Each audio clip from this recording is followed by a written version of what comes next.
night, yeah. Make all the demons quiet, yeah. We were built to thrive, yeah. I think that we've all had enough. What keeps you up at night, yeah. Make all the demons quiet, yeah. We were built to thrive, yeah. I think that we've all had enough. Yeah, I think that we've all had enough. Sick of dealing with the old plan. They know that we're calling it wrong.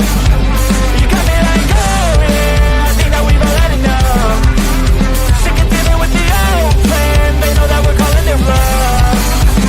Hey, it's too late to try to go contain it. A generation fueled by creation. We live lives on a small screen nation. We control the airwaves, no negotiation. I refuse to think we need saving. Something good will come from creation. And when we think that the world is too anxious, we'll adapt, evolve, survive, and save it. What keeps you up at night, yeah. Make all the demons quiet, yeah. We were built to thrive, yeah. I think that we've all had enough. What keeps you up at night, yeah. Make all the demons quiet, yeah. We were built to thrive, yeah. I think that we've all had enough. Yeah, I think that we've all had enough. Sick of dealing with the old plan. They know that we're calling it wrong. You got me like, oh yeah, I think that we've all had enough. Sick of dealing with the old plan. They know that we're calling it wrong. Hey, oh yeah, I think that we've all had enough. Sick of dealing with the old plan. They know that we're calling it wrong. You got me like, oh yeah, I think that we've all had enough. Sick of dealing with the old plan. They know that we're calling it wrong.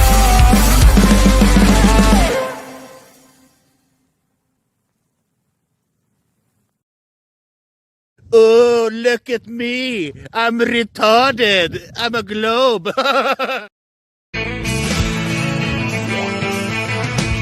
No one told you life was gonna be this way. Your job's a joke, you broke. Your love life's the old way. It's like you're always stuck in second gear. When it hasn't been your day, your week, your month, or even your year. But I'll be there for you when the rain starts to pour. I'll be there for you like I've never there before. I'll be there for you 'cause I'm there for you. The whole system is designed to disconnect you from your intuition. Why? Disconnected people are easy to manipulate. Everything from sunscreen to politics to the food industry. It's all designed to disconnect and manipulate you. We are in the middle of a war right now, but it's not a traditional war. It's a war on consciousness. It's a war on freedom. This is the time to listen, not to the news. No, your intuition, your gut, your heart. Love is the greatest weapon against darkness. How do you love more? You begin by loving yourself. How do you love yourself? You listen to the messages your body is telling you. Nobody is coming to save you. Get up. Be your own hero.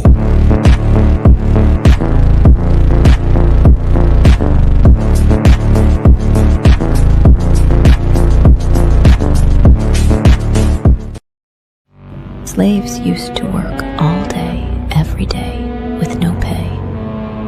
But they got free food, water, and shelter. Today, we work all day, nearly every day, and we get paid. But the money we make, we spend on food, water, and shelter. We're still slaves. The only thing that has changed is the illusion of freedom.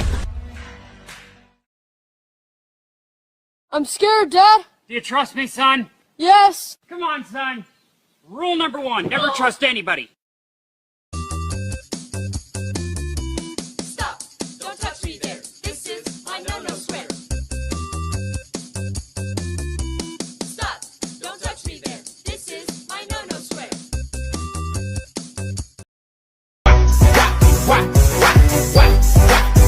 Now let me see you whack.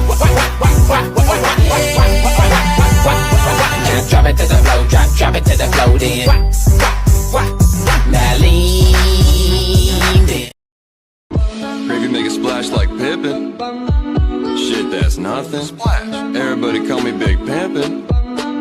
No, I ain't bluffing. I'm with your mom in the kitchen, making blueberry muffins. Taste the biscuit. Taste the goodness of the biscuit. Taste the honey sauce.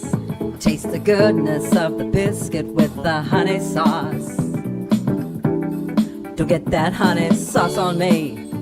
I don't like the way it tastes with my chicken wings.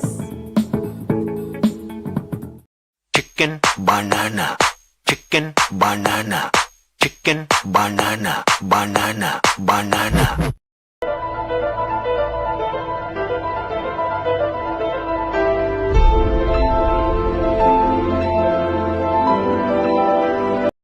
I remember when I lost my mind.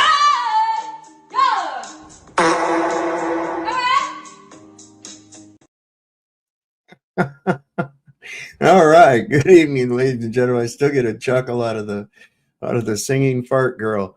I don't know why. It's just my immature nature, maybe. I don't know.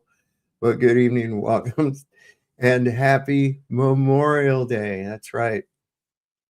It's where we go out and do, patriotic things to celebrate people getting killed for bankers and their sacrifice for the bankers. I mean, for their country and for their nation and for freedom and democracy and the, apple pie and all that fucking horse shit. Right. Okay. Hey, we're glad you went out there and died for the bankers, and simultaneously honoring those that have fallen for the banks.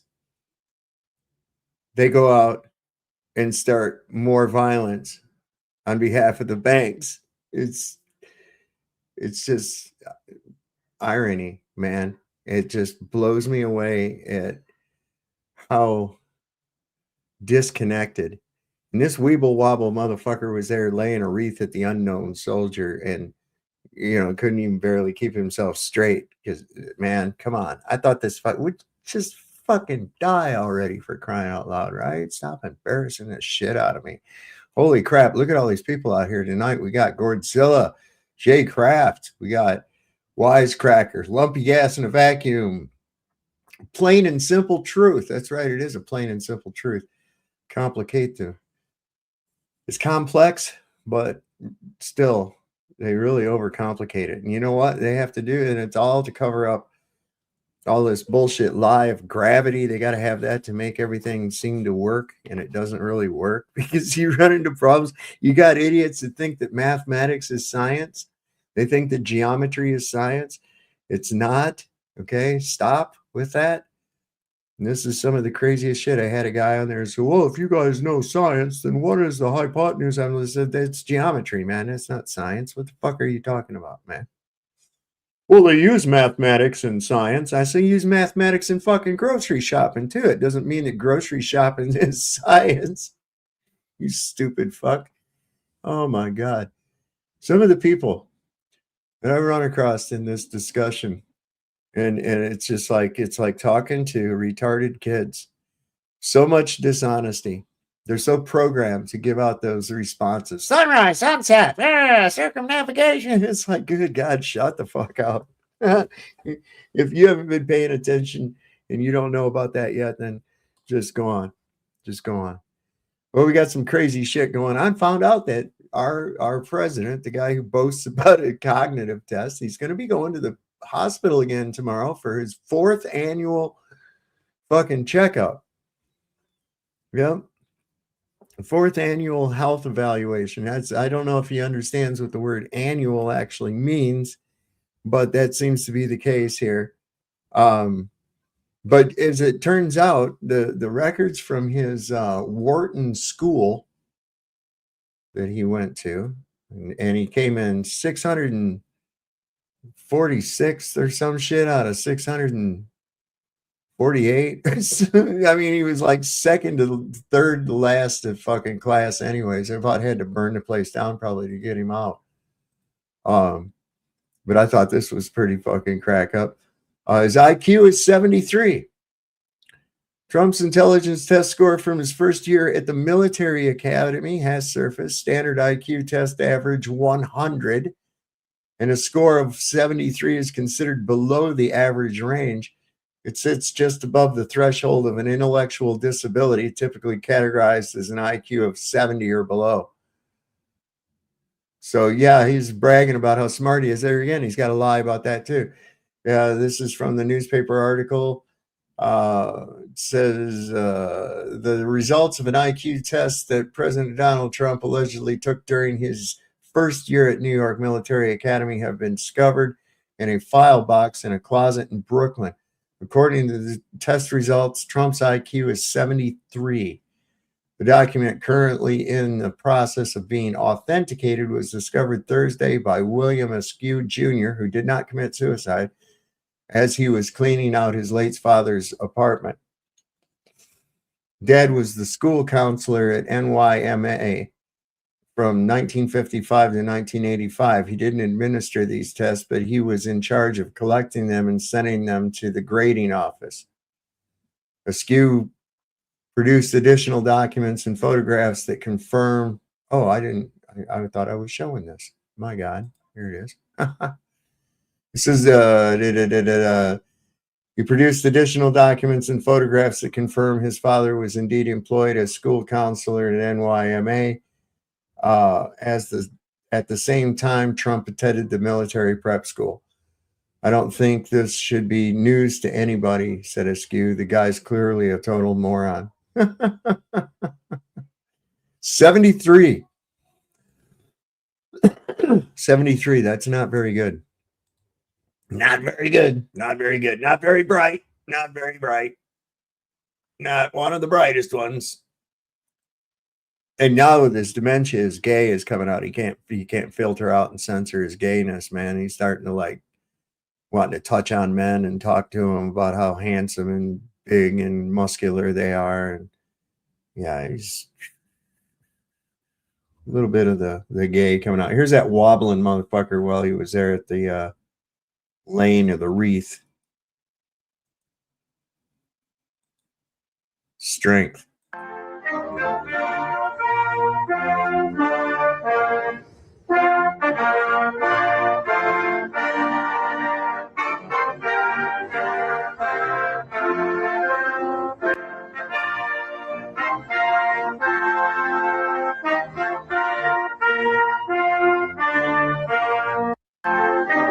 And the bombs blowing up shit and killing and shooting. What's up, D-Man? What's up, man? What's going on? Oh, same old. What do you think about that? IQ 73, bro. 73, that's it? Yeah. How did he become a billionaire? I don't think he really is. I don't think he really is. I just think he's so fucking far in debt that he's propped up by these fucking people. Probably. He's probably being extorted like everybody else is. Yeah, this here, it's right here. Look here. So the result was 73. The result was, yeah, man. And that's what he took at the Wharton School. He came in, what was it? I found, let me see if I can find that. He was like third to last in his class when he graduated. I mean, not the fucking sharpest. You know what they say? It's who you know or who you blow. Yeah, right? As they say. Hey, did you know that before they invented water, people had to carry their boats around? Isn't that crazy? Yeah, I just put the canoe on my roof. Then that way it collects all the water. And oh man, I knew this dude that did that. He had a Volkswagen. I know, I remember it. That's why I said that. You couldn't put it, upside down on a Volkswagen Beetle. It would cover up. You wouldn't be able to see where he was going, right? Yeah, I know. Oh my God, he come pulling in there, and that car was still rocking from the fucking water. All the water sloshing. Oh my God! It's a free car wash every time he stops. Leaves and sticks and shit all Look at all dead bugs.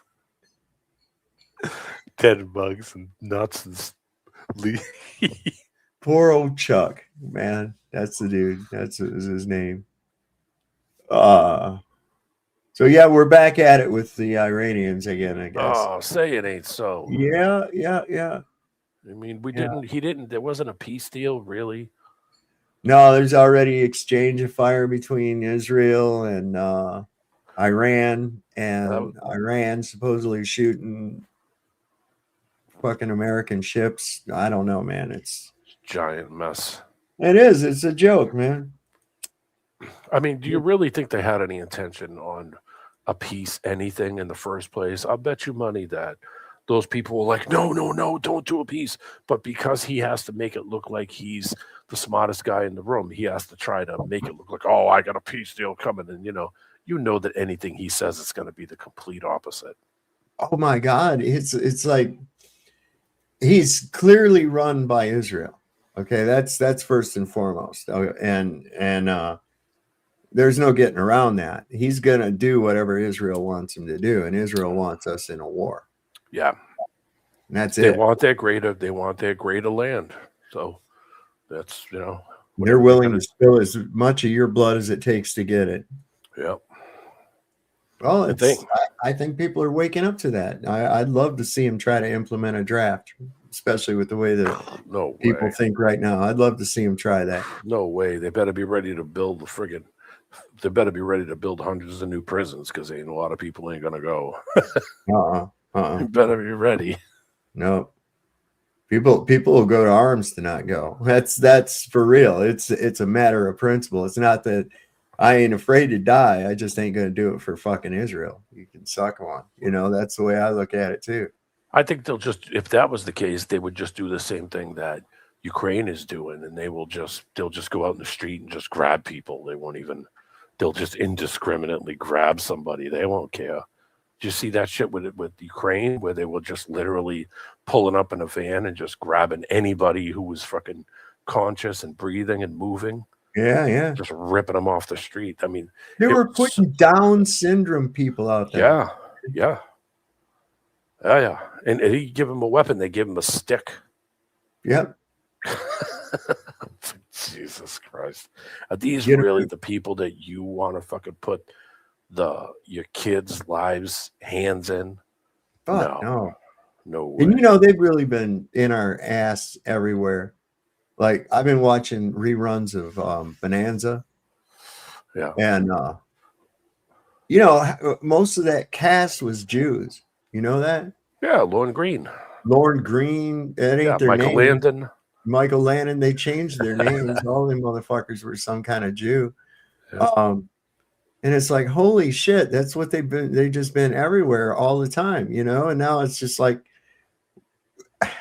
I think people noticed, of course, they just didn't say anything because they were afraid. And now people aren't afraid. People aren't afraid to point that out and say, look at these motherfuckers are running everything. They're only 2% of the population, for God's sake. I know.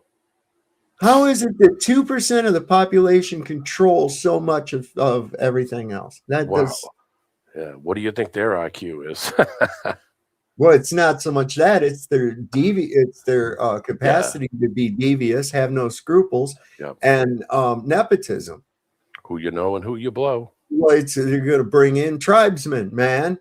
That's all it goes. That's how it's going to go. They're going to surround themselves with tribesmen. Just look at every bit of it. It reflects a totally disproportionate amount of these fucking Jews. It's like you go into a town and you find out that everybody in the municipal government is all related. Yep. Right? They're all cousins. Cousins a clerk, brothers a sheriff, the son-in-law is a fucking mayor. Everybody a fucking family member. And so everything goes in favor of that family all the time. Yep. See? My friend in Kentucky, remember I told you I went to Kentucky in the 90s?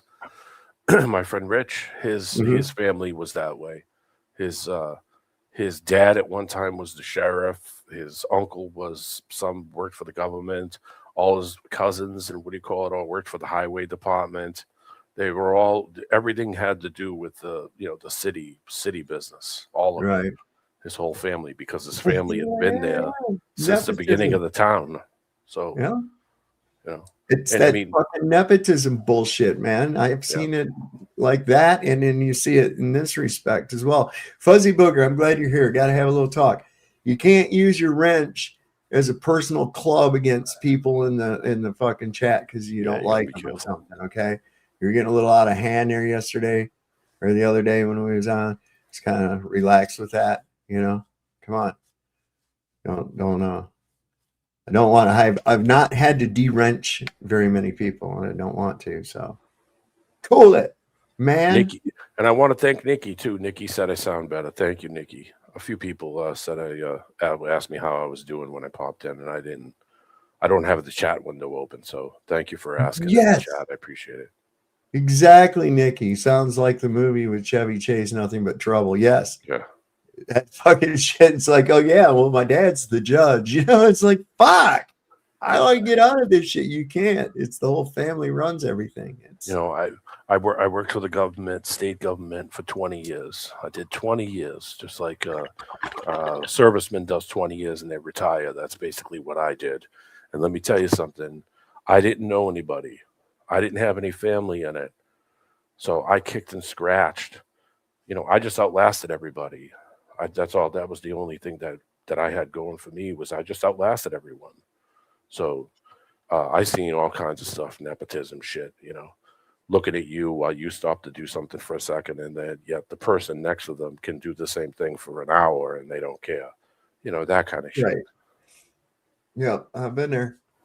Yep. There was a factory I worked in that a lot of the people that worked in it then were in the foreman and group leader positions and that kind of thing, all belonged to this I called them the Blinkies. It was this cult that's the one that I went to like a few years before that. I went there on acid. Yeah. With that same little group.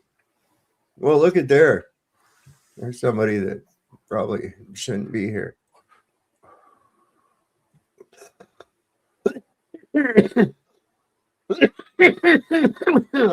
Wow.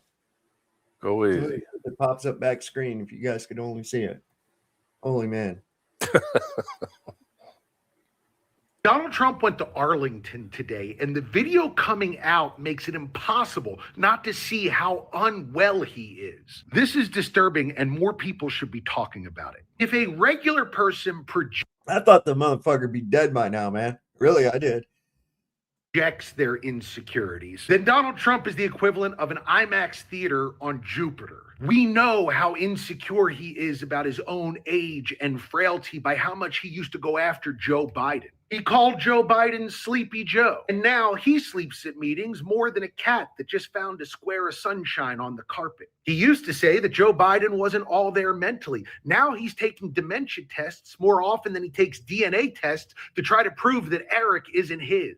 And now video comes out of Arlington that even MAGA is going to have to admit is unsettling. My name's Jay Black. I'm a comedian, and I do 2 videos about news and politics every single day. If you like what you see, please consider subscribing. First, he showed up to Arlington with a hand that I thought at first was covered in mayonnaise, but was actually slathered with makeup so that you wouldn't notice all the bruising going on. Then he tried to say the word hallowed, and it came out more slurred than Don Jr. on day 4 of a 3-day weekend. Today here at Arlington, a very special place.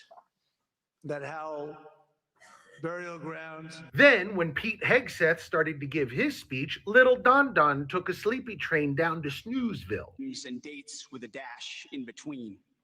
Each grave marker is a story. And then here, just as a little bonus, here's Donald Trump looking bored out of his skull while the Secretary of Defense talks about the sacrifice American troops have made. They were soldiers once.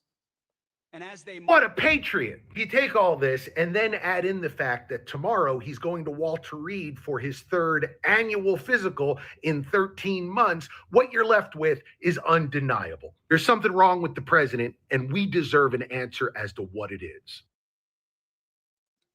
Yeah, I know what. It's room temperatures chasing his ass down the hallways. What's up, man? Yeah. Well, they're gonna put in that other dickhead. What's his name? JD. Vance? Yeah. They're going to put his ass in there so they can bring in that friggin' Plantier slave system, electronic shit. So that's what I really think is going to happen. I don't think he's going to make it to the end. I think he's going to duck out, and then Vance is going to get in, or one of the other scumbags. You know, you can get a rechargeable fucking angle grinder pretty cheap these days, man. Just saying. With all these flock cameras and shit going up. Oh, people are already spray painting them and hitting them with cars, and there's all kinds of shit going on in Florida. One of the First Amendment audit guys walked over to one of the guys putting one up on a telephone pole, and he got so spooked about the guy standing there filming him put him on that he called the cops and tried to say that the guy was harassing him. So as he's putting up a camera to film everybody at all times. Yeah. Wow. Yeah, I know. Well, you know, all they'll do is they'll start making more draconian laws about it. Anybody caught with an angle grinder in the vicinity of a flock camera will be given 40 years in prison. But then when everybody else does it, they ain't going to be able to enforce that. Flood the courts, challenge your jurisdiction, and tell them to kiss one, you know? That's all you got to do. I mean, they're already doing that. They're already doing that kind of stuff where, you know, these people will come running up to you. You have a camera in your hand, and people come up to you and start saying, you can't film me, but they don't give a shit about the four-way intersection camera or the cameras at every store they walk into or the bank or the police car or the dash cams. They don't care about any of that, or even the camera on their own phone that's spying on them 24/7. But they care about some random guys standing on a sidewalk with a thing that says press across his chest. I mean, they're retards. It just, you know, I mean, I used to try to stay positive and say, you never know, maybe it'll flip around. But I think I'm well past that now. I think I'm well past the hope stage is gone. People are like scared little rabbits.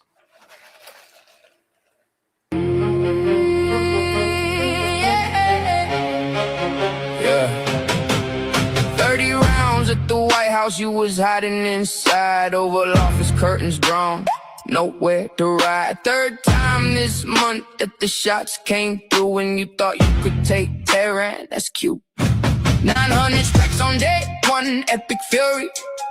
Thought the whole regime would fall in a hurry. 87 days, where's the regime now? Standing taller than your Secret Service allows. You can't even guard your house.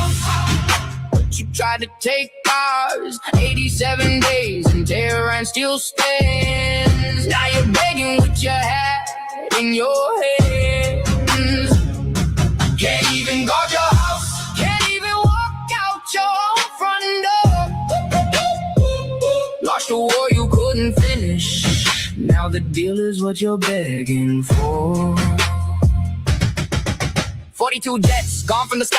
800 million, just the first reply. Your bases in rumors from Qatar to Erbil. Aircraft carrier stuck in your pilots don't feel like flying over Hormuz no more. The Strait stays locked, that's the Persian door. Then you fired on a ticket to flex. A mic Buddha blown off, still can't win the fight. You can't even guard your house, but you try to take ours. 87 days and Tehran still stands. Now you're begging with your hat in your hands. Can't even guard your house. Can't even walk out your own front door. Lost a war you couldn't finish. Now the deal is what you're begging for. Hey, hey, 280 billion, what did you get? A frozen oblivion, a canceled vote. Your own party ran from the floor. Couldn't even pass your own war. 20 billion going back to Tehran, Pakistan, passing notes like it's Ramadan. You wrote the book on the art of the deal. Looks more like the art of the Neil. You can't even guard your house, but you tried to take ours. 87 days and Tehran still stands. Now you're begging with your hat in your hands. Can't even guard your house. Can't even walk out your own front door. Launched a war you couldn't finish. Now the deal is what you're begging for. What's up, Mr. Big Nose? Hello. You're full of shit. Song from the 70s, Mr. Big Nose.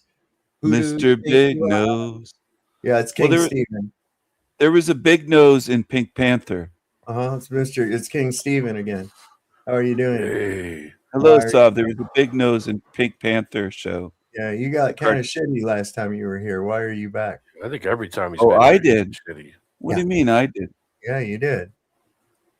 No, you wait a second. What happened the last time I was here? You don't even know, do you? You don't even remember what you do at all. Who are you, D-Man? See, you don't know anybody. Quit it, Steven. No. Jesus Christ. I don't know anyone. Yeah. Bullshit. You're right. Well, then if you don't know us, take care of yourself. I don't know who D-Man 216 is. I don't know who this guy is. What, Sav, what do you mean I got shitty? What happened the last time? I don't remember. You were a shit ass. You started cussing and acting like a fool, and I had to throw you Doesn't off. sound like me. I don't cuss at people. He drinks. Yeah, I'm he just drinks, gonna, and that's he don't need to be here. You know where it's gonna go because it's gonna goes the same way every time. Yeah, I don't. Yeah, I don't even want him up here. Well, the fact that he had to come on as somebody else, what's that tell you? Why couldn't he try to come up with his other fucking thing? Shit, See, sir. if you've been such a shit that I have to ban you from the studio and you have to make a fucking sock account to come up, it should only be if you are ready to really apologize for your past behavior and perhaps beg forgiveness on it. But no, that's not. We're not going to have that. Nah, does the same thing over and over and over. That's why I say, as soon as I hear the voice, I know it's him. It doesn't make a difference. You can put any picture up there. You know, I'm gonna know who it is every time. I got a mind like a fucking elephant. I'm gonna remember you every time. Try to act like he's not that same dude. Come on, man. Jesus Christ. I threw a couple links in the back from one of the guys that comes in the channel all the time. Whenever he sees me anywhere on the comment section or something, he always says hello to me. So I always mention Logical Observations 2.0 from YouTube. Those are two great videos that he threw up there, and I grabbed them real quick. I know it's kind of off topic, but yeah, we'll get them. Cool. I got them saved back here. What is this thing? Oh, this is great. Look, this was a teacher on her way to work, and she didn't like these signs. But look at this entitledness that people feel. Watch it. Lady! Hey! God bless America. This is my road. I pay for it. Do this in your own front yard. I live in Bethesda. You have a right to display whatever you want in your front yard, but not in a road that everyone pays for, not in the public right of way. Hey, Karen, what's your name? she got arrested, by the way. Yeah. Yeah. Didn't last 24 hours. It didn't last all day last time. It did. It was 12 hours. Good morning. Somebody got. So what's your name? My name is First Amendment. It's not your First Amendment right to destroy my First Amendment right. You can't put it in the public right of way. Yeah, it's legal. You didn't say that when Black Lives Matter was out here marching in the streets, did you? I didn't put any banners up. I'm allowed to, lady. Why do you think we're doing it? No. Why do you think the cops are going to arrest you, not me? A pair of scissors. She's brandished. Do you want to give us the $25 for the flag? This is how it's recommended to carry scissors safely. I'm not pointing it. Do you want to give us $25 for the flag, or what? What's up? Or call the cops. It doesn't belong in the public. You're going to get arrested. I really, you don't understand. This is completely legal, you dumbass. That's why we've been out here for weeks. It's not legal. It's 100% legal. Call the cops. Call the cops. Call 911 right now. Call the cops on yourself cutting down the flag. Yeah, call 911. Do you want to pay for the flag and we'll let you off easy, or do you want to do it the hard way and go to jail? You call 911. Oh, we will.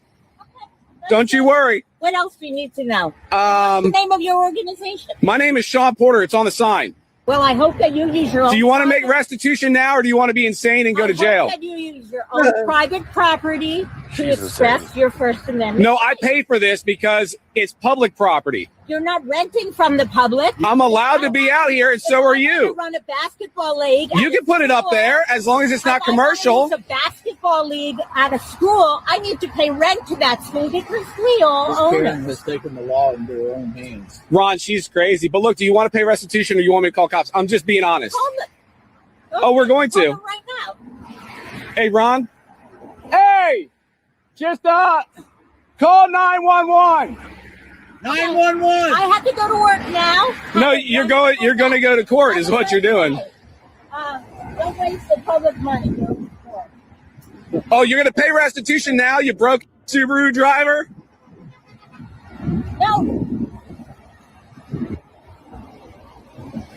Gotta go teach your children. I homeschooled, lady. My kid is grown. No, that's how it started, doesn't it? Yeah, freedom. All right, now you are me, so I'm going to call the cops. You should. You don't need to be phoning Call me. the cops. I know doing nothing wrong, so good morning. You malicious destruction of property under the Maryland Criminal Code. Look at you two. There's no lawful purpose. We're getting your ID for the police department, and we documented your criminal act for the state's attorney's office. Great. That's a lawful purpose. But what you're doing is me. No, we're going to prosecute you for malicious destruction of property. 6 feet tall man picking on Heather, and you can get both of you. Call 911. Are you a school nurse? Me and my large 6 feet tall friends me for 20 minutes so I can't get to school. You said, yeah, I saw that. She did. She got arrested because she fucked did up get her. arrested. And those are the people you could tell just by the eyes. Yeah. In someone's eyes that she's a fucking wackadoodle and she should be anywhere near any kids. Neither should she be teaching any kids when she's that stupid. Listen, that woman went through a fucking interview process, okay? All right, I want you to take that into account. She went through an interview process. So that means think about the people that didn't get the job. And they went and had interviews at other schools instead. That's where we're at, bro. That's where we are. It's one of the reasons I just didn't have kids. I thought about all of the shit that I had to go through in public school in the city. And I thought there is no way in hell I would put a child through that hell. No way. Somebody who was not tough would have had a hell of a bigger time, a harder time than I did.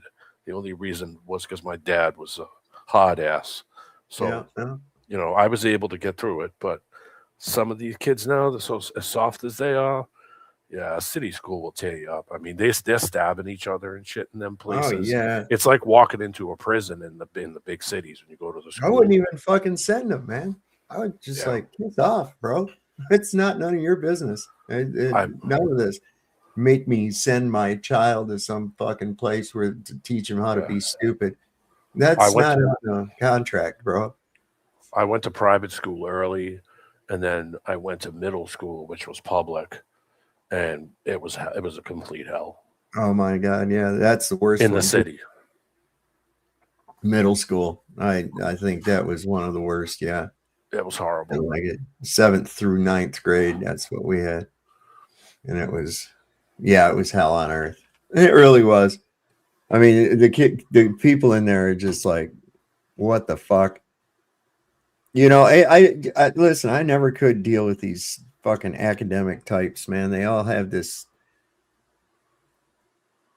I don't know, like their heads in the fucking air type persona. You know what I'm saying? It's the Dunning-Kruger. It's the Dunning-Kruger. They think they're so smart, and then when somebody kind of knocks them down the size a bit, they have to rethink things. And some people can adapt and say, okay, maybe I'm not looking at this right, and I don't know as much as I think I do. And some people just mentally go into breakdown mode where they just denial mode. Like, no, I'm way smarter. Like some people just think that they're the shit, and that's it. It doesn't matter how stupid they look. It doesn't matter what tests tell them. It doesn't. Some people are just that way. She looks like one of those types of people where you can't tell her anything. I'm the smartest person in the room. You know. I'm an educator. Oh, Yeah. fuck you. Shut up, man. Yeah. You know, I've seen them do some of the most asinine decisions that could exist because they have this fucking really crazy ideology, you know. Kid starts a fight with you and you end up knocking fists, right? And both kids get suspended. What? Even if the other kid doesn't do nothing back, gets suspended. So how is that fucking, what in the hell is that? So I made sure, you know, it's like, okay, you started, I'm definitely going to fucking finish it, bro. I potatoed somebody one time, and I made sure I did it in front of everybody so everybody could see me do it. And I seen it coming. I seen him coming at me, and I waited. There was a kid that walked by in between me and him, and I don't think he expected me to move as fast as I did. You know, I had bad knees, you know, with the accident. So I had a bad knee, and I waited until that kid, I timed it to move like up into him as he passed between us, and he didn't see it coming, and I potatoed him. Oh, shit. And he popped his shoulder out of his socket, and it broke a rib, and in front of everybody, in front of like 40 people, and nobody ever fuck with me again. He was like the football guy, you know, I'm Mr. Sports and I'm the this and I'm the that, you know, that kind of, you know, all the girls swoon over him. And here's this fat kid with a bad knee. He just made him look bad in front of everybody. And same thing happened. They came to me like, you know, I was the one that started. I said, he was going to potato me. And the guy was like, what? I said, he was going to potato me. And I have concussions. So it's self-defense. Yeah. Do whatever you got to do. Do whatever you got to do. I said, if wait, you hit hold me in on. the head, You're gonna punish me by making me not have to come here for a period of time. Kick I didn't ass. care. Yeah, I didn't care. I was like, go ahead, send me home. Fucking ass. Yeah. And wow, imagine that. You start a riot in the prison yard and you get paroled. Yeah. And he, you know, of course, but his parents made a big stink because he's one of the special kids, you know, like he's a football player and he's this and he's that and he's this because he's such a cat. You know, everybody's parents think their kids are geniuses or the, you know, the sweet, kind, you know how that is until you're really around them in those environments and you realize that your kid's a dirtbag, you know. Yeah. So I think your term potatoed, Don H, does that mean like sucker punch? Yeah, he was in a potato. Okay. He was gonna he wasn't forearm. familiar with that term. He wasn't familiar with that. Well, it's one thing to punch somebody, you know, like walk up to somebody who you're standing face to face and you take a swing at someone. Okay, you're punching somebody. But when you're gonna potato somebody, that means they don't see it coming. So you're just going to run up to somebody and literally forearm somebody or smash somebody in the face, which you know, or hit them, you know, sucker punch. I say potato because normally that means you're going to get knocked out. You're probably going to hit your head and you're probably going to get hurt bad, you know, and I potatoed. I did to him what he was going to do to me. There you go. And I did it in front of everybody. See there, everybody learned the new word for today is potatoed. Yeah, and there's a lot of people that didn't know what that meant. So yeah, it's a city, well, you know, city term. You know, and so they called the police because that was the first year we had a police school officer, and he asked me why I hit him, and I said he was going to potato me, and he looked at me, he went, "What?" I said he was going to hit me.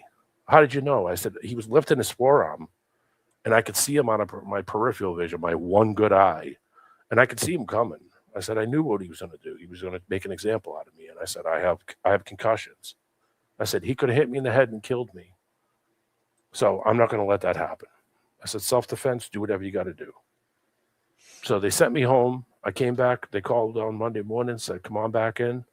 And nothing happened. I didn't get in trouble. But everybody saw it. Everybody. And then all of a sudden, the opinion on me changed really quick, meaning no one gave me any shit anymore. No one, you know, no one, because I was quiet. I wasn't going to bother anybody, but I did make sure I did it in front of everybody so they could see, like, okay, yeah, I just knocked your boy out unconscious, Mr. Sportsman and Mr. I can do everything better than you. Yeah, well, there he is laying on the floor. How's he looking? I joked around with my friend and said, how's the hot dog? They put a little mustard on him, and my friend was like, oh my God, dude, that's horrible.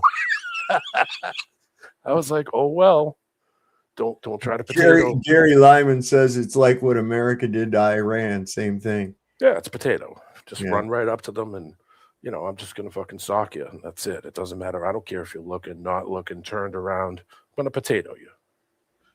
Do you remember Aaron Dykes and Melissa Melton? Yeah, Aaron Dykes was on. Wait a minute, I might be thinking of the wrong person. Wasn't there a Dykes on Alex Jones? Yeah, that's the same guy. And Melissa Melton was on there too. They can't really talk about it because of non-disclosure agreements that were signed when they worked for Jones, but it didn't go well with them either. It seems to be everybody that leaves there usually leaves under shitty circumstances. You know what chick I liked on there? Do you remember Rainbow Snatch? Remember they had that thing with the girl who wore the freaking rainbow hair and they would send her out to all the protests? That was one of the best. I didn't see that one. I forget the girl's name. She was one of the ones that they fired or they banned her, and she was then arrested for something. I forget what it was. Oh shit! But she had a clip show. These two, Melissa Melton and she married Aaron Dykes. They're married. Okay, that might be the chick then. They have a channel called Truth Stream Media, and this is a little piece of one of their documentaries, and I'll put the whole link to the full documentary down in the chat. It's called "We're Being Held Hostage." We're being held hostage in a technocratic loop. Just check this out. This it might be enough to whet your appetite, and if you're all interested, I'm going to put the link. And somehow we're told it just always costs too much. Everything always costs too much. We can never upgrade anything because we don't have the money to. Why then has high-speed rail, so common in other countries, not tracked in the U.S.? We do have the money, by the way, for war at any given moment. And to send billions of dollars in aid to 179 countries.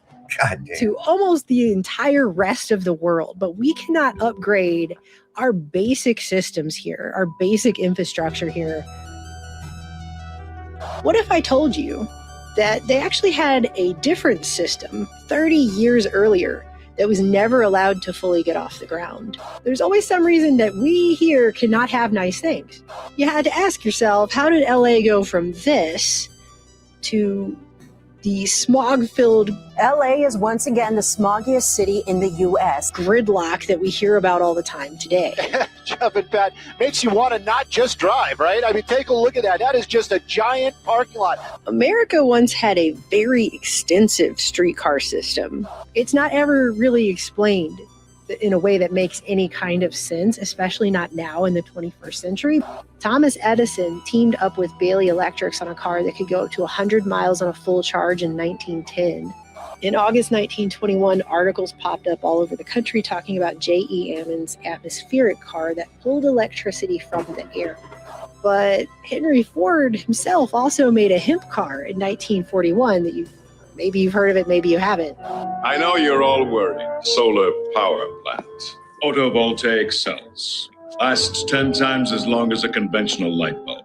Super windows. I'm not worried about any of these things because no one's ever going to know about them. See, we're told all the time about droughts and how bad everything is with that, but we're not employing this technology that totally has worked. They have billboards, they've used them. We fully know that one works. We're not using it. If it didn't work, why would the government go out of its way to destroy it with dynamite? You have to ask yourself if the key to revolutionizing our reality, the key to our freedom from artificial scarcity and oil-driven wars and greed-based control, isn't hidden somewhere amongst those 6,500 secret patents, which have been kept from the public under the lock and key of so-called national security, which you also have to wonder isn't just a euphemism for keeping us locked down in the status quo of control. This pattern of this tech surfacing and then disappearing and then resurfacing again, only to mysteriously disappear again and then come back again over and over and over throughout the entirety of the 21st century, going all the way back to the Victorian era at least. They go around again. They just go round and round. Round and round. Can't hold forever. I'm afraid that what we're going to be doing is creating an America that has to buy the technology that it needs from others, despite the fact that we were the pioneers. So when I say we're being held in a technology bubble, I mean that in literally every possible way I can, pretty much. And that goes for everything. Electric power is everywhere present in unlimited quantities. It can drive the world's machinery without the need of coal, oil, gas, or any other fuel. They make your world based on them. Your world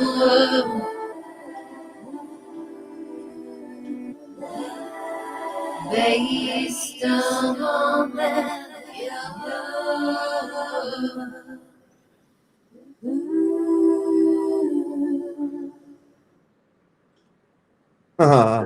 Yep. We have What's that batteries. channel again? I haven't seen that. I know it's familiar.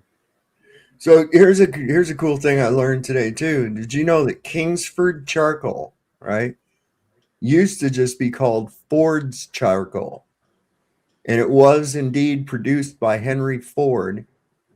That the scrap wood from producing cars, because they had wood panels and shit like that, he didn't like to see shit go to waste, so he got together with pine. Well, he got together also with Edison, helped somehow, and they formulated making charcoal out of the scrap wood from making cars. Yeah, pine boards for the floors. Yeah, man, I thought that was pretty fucking crazy. They used the same stuff they dip telephone poles in. The old poles, what's that stuff that creosote? Creosote. Yeah, they used to dip the boards in it so that way, the bottom of the boards wouldn't rot out. I don't know, like old telephone poles. How they get that kind of like petrified, stinky. In the summertime, you can put your hand. If you put your hand on the telephone poles in the summertime, you'd get all kinds of shit all over your hand. They call it. They get a thing called shell rot on those poles, and the thing looks fine on the outside, but it's rotted on the inside. And when the guys climb those poles with those spiked shoes that they use, they'll hit a patch of that and they'll fucking slip and fall easy, man. You got to be real careful and check where your footing is at, because you hit some of that and it just breaks away like shale. It's fucking dangerous as hell. And I remember that chick that I was talking about that used to do that clip where she would wear the rainbow wig and stuff. It was Millie Weaver. Creosote burns the skin, he says. Yeah, it's nasty stuff. But Millie Weaver was the other one that got fired from InfoWars, and she got an NDA. Yeah, they all have to. Because he's a shit. That's for real. He's a shit, and he does some dishonest crap, man. Stuff that if it got out, it would totally ruin him. But everybody knows anyways. Everybody knows what he's about now. Yeah. There ain't no way you can really hide that. His father worked for the government. Yeah, I mean, I'll listen to some of the shit he's got out there. It's interesting and everything. But, as far as, Alex Jones as a trusted source, I would say no, absolutely not. Absolutely not. Once again, small hats. He's full of small hats, That's where I first started getting it. I was like, years ago, I listened to him and he's like, do your own research, look into it, and then it's like, okay, so I did. And you keep coming back telling me it's the Chi-Coms, and I keep coming back and finding out it's fucking Israelis, man. What's up with that? Yeah. The other guy was Rob Dew. Rob Dew. Rob Dew. Well, Owen Schroyer, right? Yeah. We know that there was bad blood between him leaving. And but you haven't heard him say a whole lot. And that's one of the reasons Alex Jones. Alex Stein was on there for a long time also. Yeah. Alex Stein was on there for a bit. That guy's a goofy fucking dude, yeah. Hey, here's a cop getting a ticket and losing his mind. I don't know where Eric went to. He looked like he was having a problem and he left. He's having a problem with the audio. Oh shit. What are you doing? I'm giving you a ticket. For what? For one, you parked illegally, and two, your lights aren't on. You can clearly see I'm a police officer. I'm here on official police business. What does that mean? Means I'm on police business. I can park wherever I want. No, you're parked illegally. If you don't have your lights on, how are you at a call? Your lights aren't on. They don't always need to be on. When did that happen? Why would my lights need to be on? Because you said you were at a call. You So were I'm on a official call. police business. No, Don't you put words just into my mouth. no. You said you got a call. I said I was on official police business. Oh, what does that mean? Exactly what I said. Official police business. Okay, sir. Just let me do my job, okay? You're not giving me a ticket. Yes, I am. You're not. You can't do. I'm clearly a police officer. We're on the same side. You're parked illegally. That does not give you a right because you're a police officer to park illegally. Very good. Ma'am, I was on official police business. I understand what you're saying, but you are parked illegally. Your lights are on. When you're at official police business, your lights are supposed to be on. Look, I get this little power trip you're on. I don't know what you went through I'm or just what doing got my job. you here. Now that you have this little bit of power, you think you're being exercising on it. But I promise you're exercising it on the wrong person. I'm just doing my job. You're not doing your job. If you were doing your job, you would have left the police car alone. Clearly, I'm a police officer. Clearly, this is a police car. You have no reason to be issuing me a ticket. Okay. Yeah, because you parked illegally, act like. You're getting a ticket. Good for her. Else I can do for you? Oh, there's a lot that's going to transpire from this. I promise. Okay, sir. Have a nice day.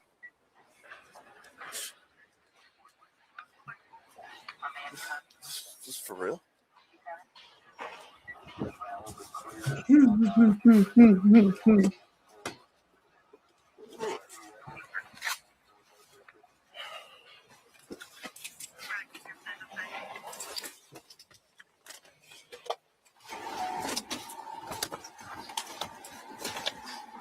Here we go with the. Yep, there we go. I just got a call over the radio. Suspect impersonating a parking enforcement officer. Sound familiar? No, you didn't. What have you really been up to? I'm working. Working. Is this Like a weapon? you're doing. Let's see this. Is this a weapon? What? I like to crash this computer now. Okay, was that necessary? Absolutely. Wow. He should be fired immediately and arrested. I wonder That's what came should to that. happen. Hang on, there's two parts. I got part two. Hold on. He should be fired and arrested. I got Bye-bye. part two. And it should happen in front of the rest of all of his co-workers so that way they could see the fucking way not to act and not to talk. And it ain't going to be tolerated. And that would fix a lot of that bullshit real quick when you realize that everything you work for is going to go out the fucking window because you can't let your ego go. Freaking out when an acorn. Yeah, I've seen that where the guy empties his fucking gun into his own car because an acorn landed on it. That was crazy. Shots fired. Bam, bam, bam, bam, bam, bam. And he had a guy in the back of the car cuffed. Yeah. Luckily, the dude didn't get hit. Is this a weapon? Let's see this. Is this a weapon?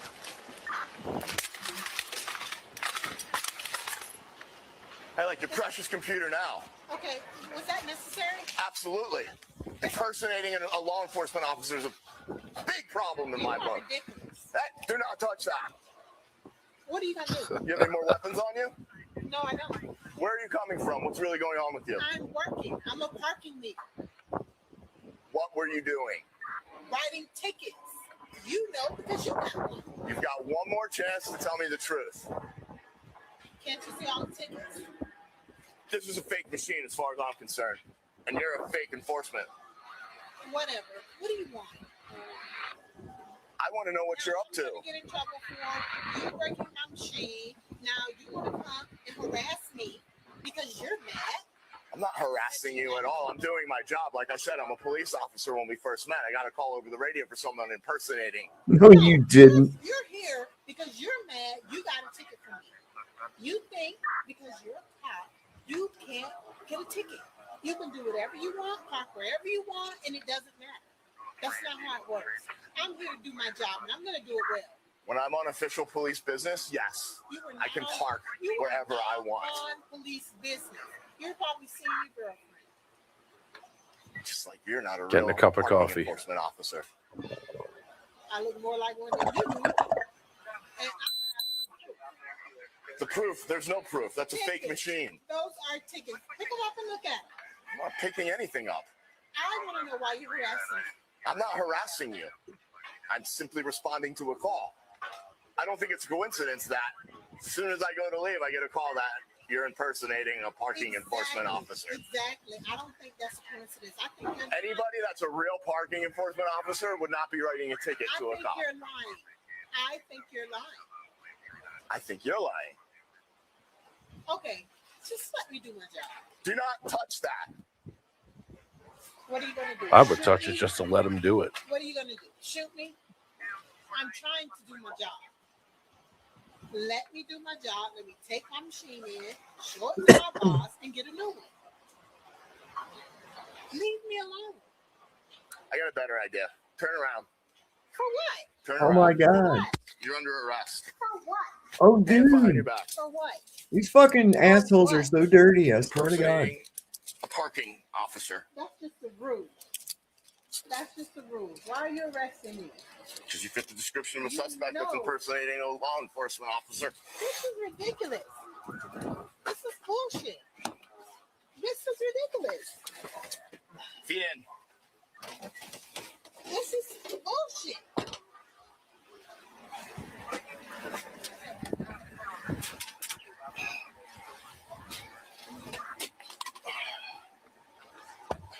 This is ridiculous. Why are you doing this? You have nothing better to do. I will have your badge for this. I mean it. Like, oh my God, this is ridiculous. Sir, let me out of here now. Let me out of here.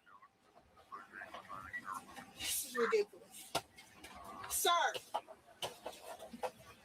you know that you were wrong. Oh my God. Sir, let me out of here now. Oh my God, this is ridiculous.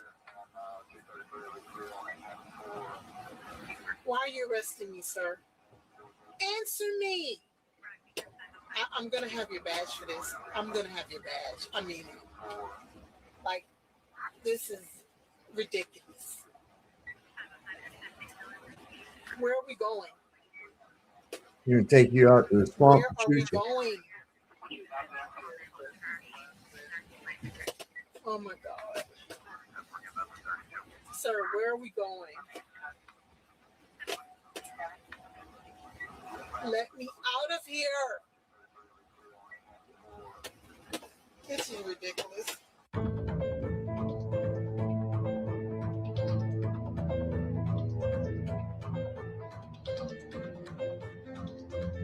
Shit. Sounds like the best thing that's happened to her in a long time. She never has to work. If she lives really easy, you know, Yeah. it doesn't blow all the money. Shit, I could invest a quarter of what she just got in there and live the rest of my life. Dude, the thing about it is it's good for her, even in her outside of that, in the capacity of her job, you know. Like she said, you think that because you're a cop, you're above the fucking law. You're not. You're not above the law. You're getting a ticket just like anybody the fuck else would. Be different if you was up there. And why they always got to park take up like 3 parking spots or park where they're obstructing fucking traffic and shit. Fire lane. They can't just pull into a fucking parking spot. They got to pull up like, you know, nobody else can park near here. You know, what the fuck are you doing? You know, they really believe in themselves way too much, I think, you know, so much so that they really do think they have the authority to take life. We've got Tina Slay was in the chat just a few minutes ago. This is really strange. This is really weird. I saw her post today on Facebook. And for those of you that don't know, her son was murdered by police right damn near like in their front lawn.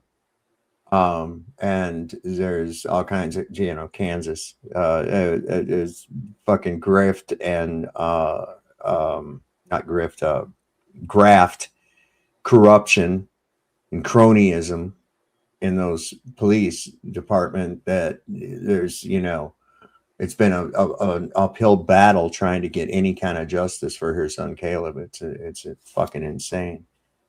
Dave Sims, look at there. What's up, Dave Sims? Yo, what up, guys? What up, dog? Not a whole lot. Hey, I was gonna say with some of those videos, you gotta watch out because I think some of those are just AI, just intended to like get people all fucking riled up and pissed I off. tend to not think that one was. It had foresight enough to have the Axion logo and watermark on the video, and AI usually will fuck that shit up, especially like with numbers and things like that. You'll see the AI doesn't really have any concept of what those numbers are supposed to represent or anything on there. They just know that if they're trying to, if it even puts that on there at all. But yeah, there's cops that are just like that. There really are, really bad. Oh yeah, no, don't get me wrong. Yeah, no, we agree. had one there in California, and he was part of the Inyo County Sheriff's Department. This guy was a real fucking son of a bitch. He thought he ran the town that we lived in because there was no local police. It was patrolled by the sheriff, and he pretty much figured he owned that little town and shit. And he tried to pull some shit with me, and he found out otherwise. It doesn't work like that. Yeah, he found out that it doesn't work like that. They Good tried. for him. They tried Oh, sorry. coming on property with fucking fake search warrants and all kinds of goddamn shit. Before, and it was just like, but everybody in my family is pretty well versed on how that shit works, and they were unsuccessful in their endeavors. We'll put it that way. Well, how long ago was that? Oh, let's see, about 10 years. 10 years ago. Shit. Man, dude. So they Yeah, actually this- went in he- your house and searched your No, house? they wanted to. They wanted Okay. to, and then they tried. Using existential circumstances, and I said, no, that's not good enough. You don't have existential circumstances. It was pretty wild. The first time they came up there looking for somebody that they had an arrest warrant for. Okay, and they had no idea if he was actually at my place or not. And they came up to the door. We were sitting in there chilling out and smoking a bong, watching something. And all of a sudden I hear a knock at the door. I see somebody go by the back window, and I'm like, what the fuck's going on? So I come around to I go and open the door, and there's a sheriff standing there. I says, oh, hey, how you doing? So I just cracked the door enough for me to go out, and I stepped out onto the porch. They're saying, yeah, we're looking for so-and-so. I says, well, he's not here. And he goes, you mind if we come in and take a look around? I said, yeah, absolutely. And they said, why? I said, because you don't have a fucking warrant. And he says, we have a warrant. And I says, you don't have a search warrant. Well, if we're looking for somebody, we can come in. I said, no, you can't fucking come in. And as I was talking to him, I was slowly backing them up by just really not advertently, but just kind of real, like how a snake creeps up on a bird. Just slightly moving closer to them and getting them to be uncomfortable enough to back up just a scooch. Till finally they had no choice but to step down off my porch, where I remained. Now I was above them. I had a psychological advantage on them. They didn't realize what I was doing.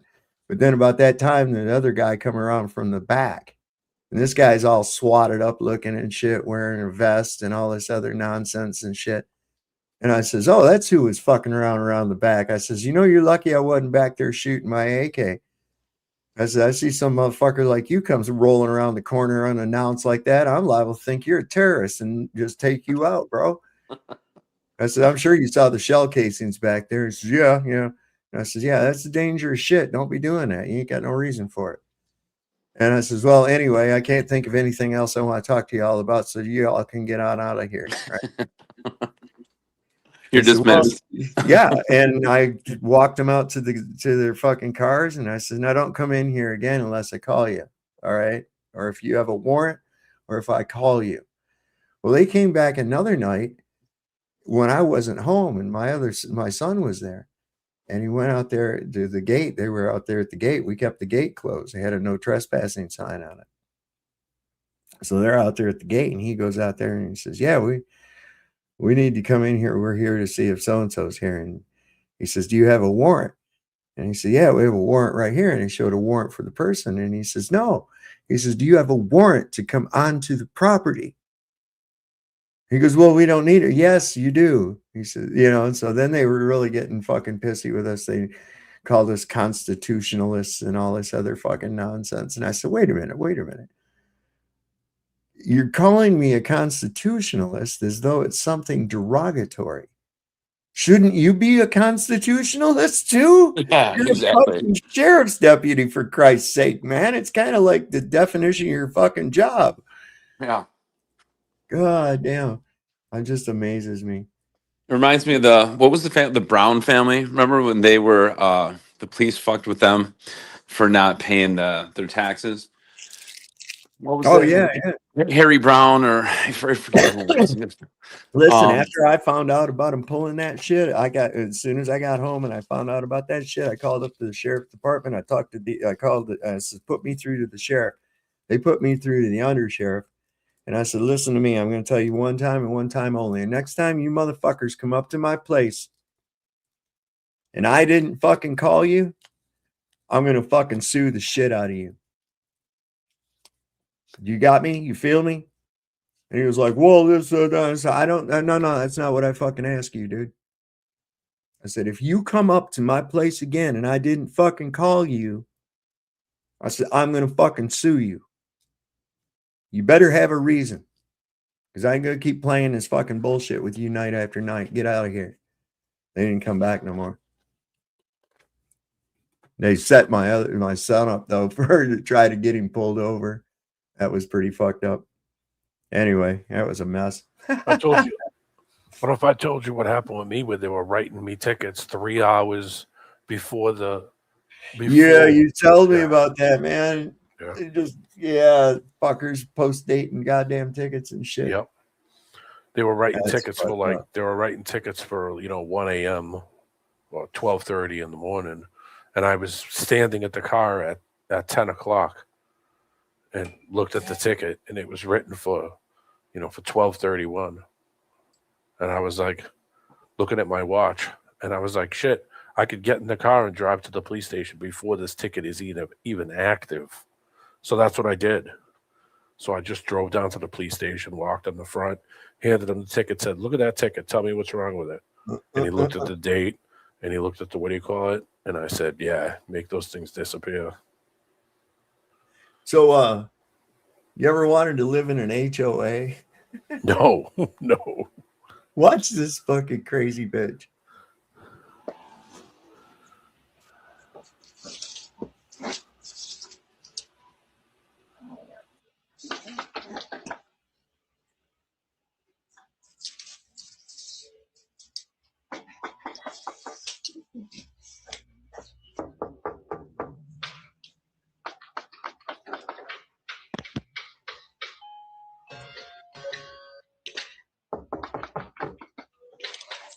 Hello again.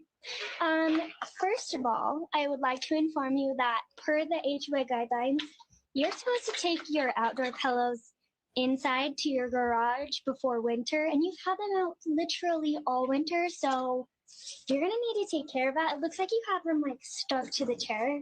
Pathetic. Take those in. Also, they're very faded. You may want to consider buying new ones. And I would just like to show you this chair is clearly 37 inches tall, and HOA guidelines is 32 inches at maximum. So you're going to need to get new chairs. no worries, because these ones are pretty ugly anyways. These were probably hand-me-downs if I had to guess. So anyways, I just wanted to inform you of a couple of violations. My husband will probably be by later to let you know how much the fines are going to be. But yeah, take care of your shit. Thanks. I would be laughing so hard at those people try to issue me fines. How the fuck are you going to enforce that? See, I would just remote control the sprinkler system. That's all. Just make it so every time she shows up and you see it on the camera, you can just go, "Oh, okay, remote control sprinkler system." There you go. Put the AI There you facial go. recognition up to Yeah. it. His face turn on the fucking thing. As soon as she walks up to the stairs, just turn it right on. All freaking HOA. Anybody joins that stupid shit's out of their mind. My brother's in one. He's out of his fucking mind to do that shit. It's like, are you gonna have somebody sit there and determine what you can? Oh, you can't have a flower on your thing. Oh, you can't put a sticker on your door. Oh, I can't have a flag hanging. I can't do this. Your car's parked. Yeah, it's got to be parked at a certain angle. It's like, give me a break. People that have nothing else better to do. Mind your business. Yeah, boy. Look at here's some guys. You knew I was an officer. You knew I was an officer. This is an ego trip for you. How are we doing? You have your license and insurance, please? What am I being pulled over? Well, a couple of things. Number one, you're speeding. Number two, you have a license plate cover. It's going to stay there. So What's going to stay there? License plate cover. Okay. Hold on. I'm an officer. Here you go. All right, come on, get the ticket on, or let me go home. I got shit I don't understand why you're acting like this. because I asked you. I don't know, because I'm irritated today. So what is your actual address then? The address that this car comes back to is what you just wrote down. Yeah. Okay, that's the only one you need. Okay, what town is that in?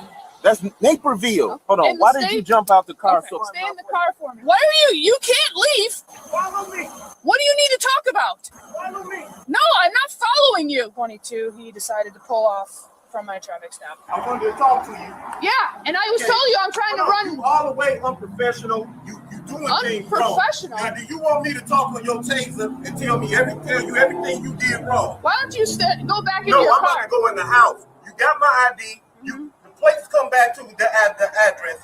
Do your job or go get a supervisor.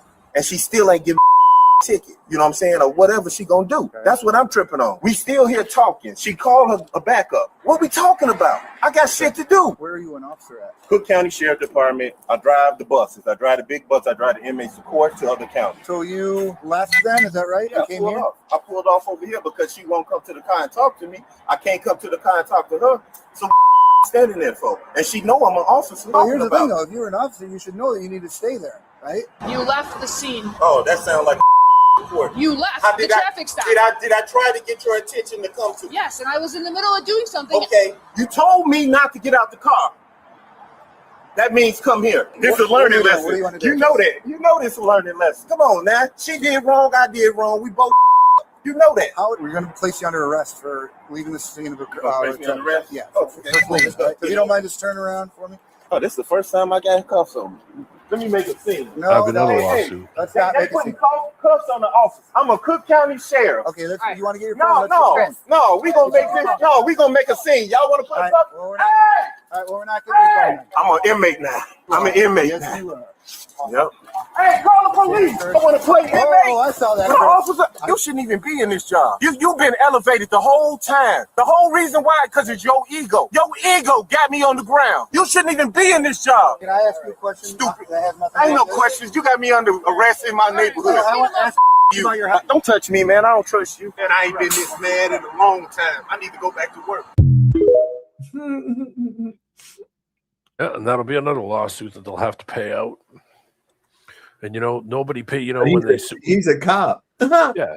Well, I mean, she knew what she was doing. He showed her all the information. It would be the same if somebody had pulled her over. She would have done the exact same thing. You know how many times you've seen cops pull it over by the cops and they just say, "Oh yeah, I'm just going to drive off." Right. It's like, well, first off, you both have ego problems because you both think that you're just bulletproof to do anything you want because you got a badge. That's the problem. It's people's are insane, both collectively and individually. I mean, a lot of people are out of their fucking minds. Who was I laughing at? Somebody was all on Facebook celebrating, oh, look, I can't wait to put my new license plate on my vehicle. And they had a custom plate for the Commonwealth of Virginia. There's like 50 different ones. And it was the Gadsden flag, don't tread on me. And I put a laugh emoji and I said, do you realize that you were tread on by being required to have that fucking tag, and you paid extra to get it, which means you were tread on even more while you display don't tread on me. Think about that. I see these license plates that say that on there, and I'm like, wait a second. You have that on there, which means that you were tread upon in order to have to buy that, to put it on your fucking car in the first place. Astounding. Fucking astounding. Yeah. Or you'll see a don't tread on me sticker and a blue line sticker on the same fucking vehicle, and it's like, whoa. Contradiction. What the fuck, man? Yeah, they're all geeked out here. They wear the blue line flag, and when you walk into the lobby, the whole lobby's painted up like a blue line flag, and they always have the parades, and they're always doing, of course. Yeah, they painted the fucking middle of the road with a blue stripe by the police station. Yeah, it's gang symbols. That's all it is. Bloods it's in like, the crib. Yeah. Gang symbols. Like I said, collectively and individually, right? Because that's a belief. That shit's a belief. Look at this. Yeah. The same people telling me if I don't like America under Trump, then leave are the same fucking people who spent 8 years crying, screaming, whining, and posting conspiracy theories, acting like Obama and Biden personally broke into their fucking trailers and pissed in their cereal. I mean, these are the same people who slap "Don't Tread on Me" stickers on everything they owned and then turn around and deep-throated government authority the second their guy got in power. I mean, suddenly free speech means agree with me or get the hell out. Patriotism means worshiping one man like he's some orange messiah wrapped in a fucking flag. I mean, y'all went from rebels to bootlickers so fast, it gave the country whiplash. You cried about government overreach, then you celebrate ICE raids, book bans, and politicians policing people's bedrooms, doctors, libraries, and fucking marriages. You called yourself patriots while attacking your own capital because your guy lost. And now you want to lecture me about loving America? No, see, that's the fucking difference between us. I love this country enough to call out corruption, hypocrisy, and authoritarian bullshit, no matter who's in fucking office. You love a politician. You wrapped your entire personality around one man and called it fucking patriotism. And let me make something crystal fucking clear. Real Americans don't threaten their neighbors with leave the country every time somebody disagrees with them. That's dictator shit. That's cult shit. That's weak people pretending to be strong. America was built on dissent. Questioning power is literally the most American thing there is. Yeah, man. So no, I'm not leaving. You don't own this fucking country. Trump and MAGA doesn't own this country. And some of us are still willing to fight like hell for the part of America that believes freedom belongs to all of us, not just the people wearing your fucking red hats. Is that right? Yep. Yeah, these people, that's why I look at the term patriot anymore to be synonymous with Stockholm syndrome. Yeah. It's like, look, you have an allegiance to an ideal or to a fucking party, to some group of fucking Zog. You don't even have a fucking government. You're owned by the goddamn Jews, man. Get real. Like I said, everybody damn near on Bonanza. It's like, what the fuck, man? Yeah. There was an old joke. Do you remember the the Dean Martin roast? Oh, God, Martin yeah. used to do the roast. Yeah. They had one for Don Rickles, and one of the people that came up to the dais was Hoss Cartwright, and he came up with the whole Western outfit deal. And it was it was Lorne Green. And Oh, Lorne Green that up was there. that's Ben. That's the dad. Yeah. Yeah. Sorry. And you know, he come up and said, you know, that Don was on the actual cast of Bonanza. He was our fourth son, the one we kept in a home. And I always get a kick out of that because you never expect Lorne Green to cut something funny. It was odd because he's so serious all the time. You know, an actor. You know. But I always, when you were saying Lorne Green, that's the first thing that popped into my mind was the D. Martin roast. I looked at my wife. I said, "Jesus Christ! You know the only one on that whole screen right there that's not a Jew is that fucking Hop Sing." Yeah, pretty much. And he converted. Fuck. No. Dan Blocker, I don't think was. No, I don't think Dan Blocker was either. Yeah, you know, he wasn't. Neither What was was the other- Pernell Roberts. Yeah, well, He later played Trapper John on the TV MD? series. Yeah, that was Pernell Roberts. He played the older brother, Adam Cartwright. Yeah, that's freaky. I think he died like back in 2010. Everybody got to go. Nobody gets out here alive. Nope. Not yet, anyway. And so you asked, why is that? And that's where your question started here before this long tangent. I believe that there is strong evidence. I'm not all the way there yet, but I do believe that there is strong evidence that some of, you know, your Netanyahus and your really, really hardcore Zionist people like that are intentionally trying to foment some sort of like global hatred against Jewish people, meaning they are co-opting Jewish people and trying to speak for an entire race, which is total bullshit, by the way. Yeah. You know, in order to try to drive a lot of those people home so that they can fulfill, you know, some sort of greater Israel prophecy. Okay. And if you don't think that that's a possibility, I would like you to roll the tape and read the words of the Smotriches, the Defense Minister Katz, and other major Israeli officials leading up to, during, and now continuing during the Lebanon occupation. Mm-hmm. And tell me that's not what they're doing. Mm-hmm. They are openly cleansing the area, have been openly cleansing the area of, in particularly, Shiite Muslims. Yeah. And guys like Smotrich and Katz, particularly Smotrich, have literally come out and said the new borders need to be up to the Litani River. That is taking land. Mm-hmm. This is not a guess. This is not pure spec. This is what they said and then what they did. I don't know about y'all. I'm from a world where 1 + 1 does equal 2. It doesn't equal, like, you know, there's no such thing as a gender. That's just me. Yeah.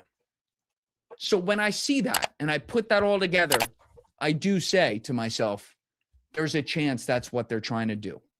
And I will do whatever I can from my little teeny corner of the internet to help stop that from happening. Because I also see it.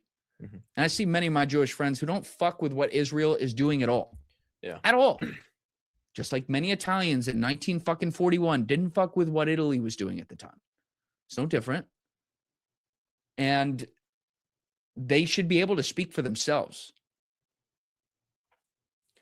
Guys like Netanyahu don't want that to happen. And for my, again, on my little teeny corner of the internet, for as much as this is worth over my dead body, will I let him succeed? Yeah. No, I re-echo a lot what you. They had a It's thing. an interesting theory, you know, to try to get all the Jews so hated everywhere that they all run off to this greater Israel. But here's the thing, you got to get the greater Israel first, right?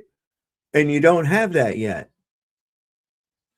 That's might never have TBD. it. No, they're not going to be successful in their endeavors. They're already overstretched in their logistics. It's already starting out badly. Okay, I could have told you this would be the outcome. Is that we can't? I said that right from the beginning. this is logistically impossible for them to undertake. Okay. And it's partly a big reason is that, the weaponry that they use is extremely expensive. And as opposed to Iran, what they're using is not expensive. Low tech is fucking up high tech. And for us to be able to resupply that shit, there's no possible way that we can sustain what we're trying to do over there. And if this is a war of capitulation, we're going to end up running out of ammunition because those people are not going to fucking give up. That's all. They haven't for all this time. They're not going to. So I think what it's going to end up in order to try to, I don't know, save what face, if he has any left, is that this fucking idiot's going to, well, he already is. He already is. There's aggression already taking place right now across that region. That these peace talks, they've crumbled away, if there were any. Israel certainly doesn't want there to be peace. So he's willing to fight a war to the last drop of your blood. That's how that works. That's how it always works. And people are going to argue whether they're right or they're wrong. Meanwhile, people are still getting fucking killed. Anyway, it pisses me off. Let me go. Let's expand our mind just a little bit, okay? This little mushroom. Yes, a mushroom. Shows the flaw in the Back to the Future movies. And this one had me think, and now it's ruined. So I'm going to ruin it for you guys too. It's a fucking terrible movie. Back to the Future 2 sets up the rule that if you go back in time and change the past, then go forward in time, you're going to now be in timeline B. So the whole premise of the movie is you have to go back in time to before that change happened, which is Biff giving himself the almanac, so that you can go back to timeline A, right? That's the premise of the movie. That's the rule that they set. However, at the beginning of the fucking movie, they go to 2015. Old Biff steals the time machine car. What's it called? The DeLorean. Thank you. He steals the DeLorean and leaves Doc and Marty in timeline A's 2015. He goes back to 1965, gives himself the almanac. That then creates timeline B. Young Biff has the almanac. Old Biff takes the time machine and he goes into the future to timeline A, which he can't do because he gave Biff the almanac. He would go to timeline B's future where Biff runs the fucking world. But in the beginning of the movie, he goes back, gives the almanac to old Biff, and then he travels back to give the time machine back to Doc and Marty, who are in timeline A. That can't happen. Doc and Marty are stuck in timeline A's 2015 because Biff can never bring that fucking DeLorean back to them because he gave the almanac to his younger self. He would only go to the future in timeline B. The whole movie can't happen. It's bullshit, and everyone needs to know this. I will die on this hill. I hate that fucking movie.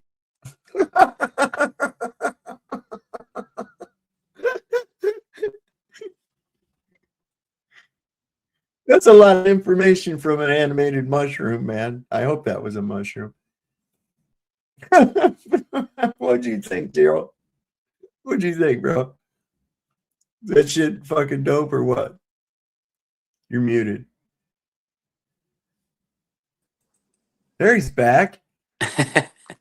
Yo. Yeah, sorry about that. My ex-wife called right at that time. Oh my. She was in a good mood today though, so that was good. Oh, okay, good. Yeah. Because I was gonna say usually a call from the ex-wife, it's not good. Usually it's something to do with custodial bullshit. Yeah, right. Yeah. Oh my gosh, dude, I could tell you stories about the corrupt fucking family court system. What an absolute fucking joke that is. Oh my god, I know. Dude, they extort. I mean, literally, they will extort money from you every step of the way. And if you don't pay their extortion fees, they threaten to throw you in jail for a non-crime, for something that, oh, dude, it's a whole thing. I don't even want to fucking go into right now because it's absolutely insane. One day, I plan on doing at least a podcast or something about it because it's insane, dude. $72,000 they extorted me for. That's and there it is, government intrusion into domestic affairs. What the fuck is that? Yeah. How did that get to be a thing? Yeah. Yeah. Right. Well, Yeah. it goes right back to the corporations, the fictional corporations. You think about this, right? Look at it from a corporate standpoint, right? When you got married, right? What that was a merger of two fictitious corporations into one corporation. Okay. Okay. That means now all assets are shared, even the issuance from that union of the two corporations, sub-corporations, children. See? Yeah. So you got to look at it from that respect and how contract law actually applies. And that's because that's really what it is.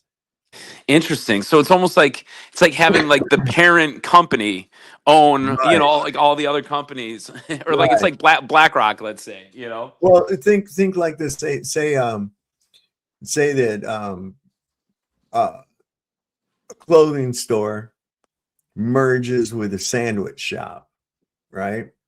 And they both still sell sandwiches and they still sell sandwiches and they still sell clothes, right? But now they're like one big store that has both. And then pretty soon they put out some little chain stores, little tiny chains, or little stands that start out selling, sandwiches and sweaters. You see what I'm saying? Yeah. So, yeah. But those are both still issuance of those parent companies until they become their own fleggling corporations on their own. See? Right. You're right. So Exactly. they're still subject to the liquidation of the dissolution of the merger between the two parent companies. Yeah. Assets that are supposed to be equally distributed. Yeah. Unless, of course, there was some egregious breach of contract, such as infidelity, whatever the case may be.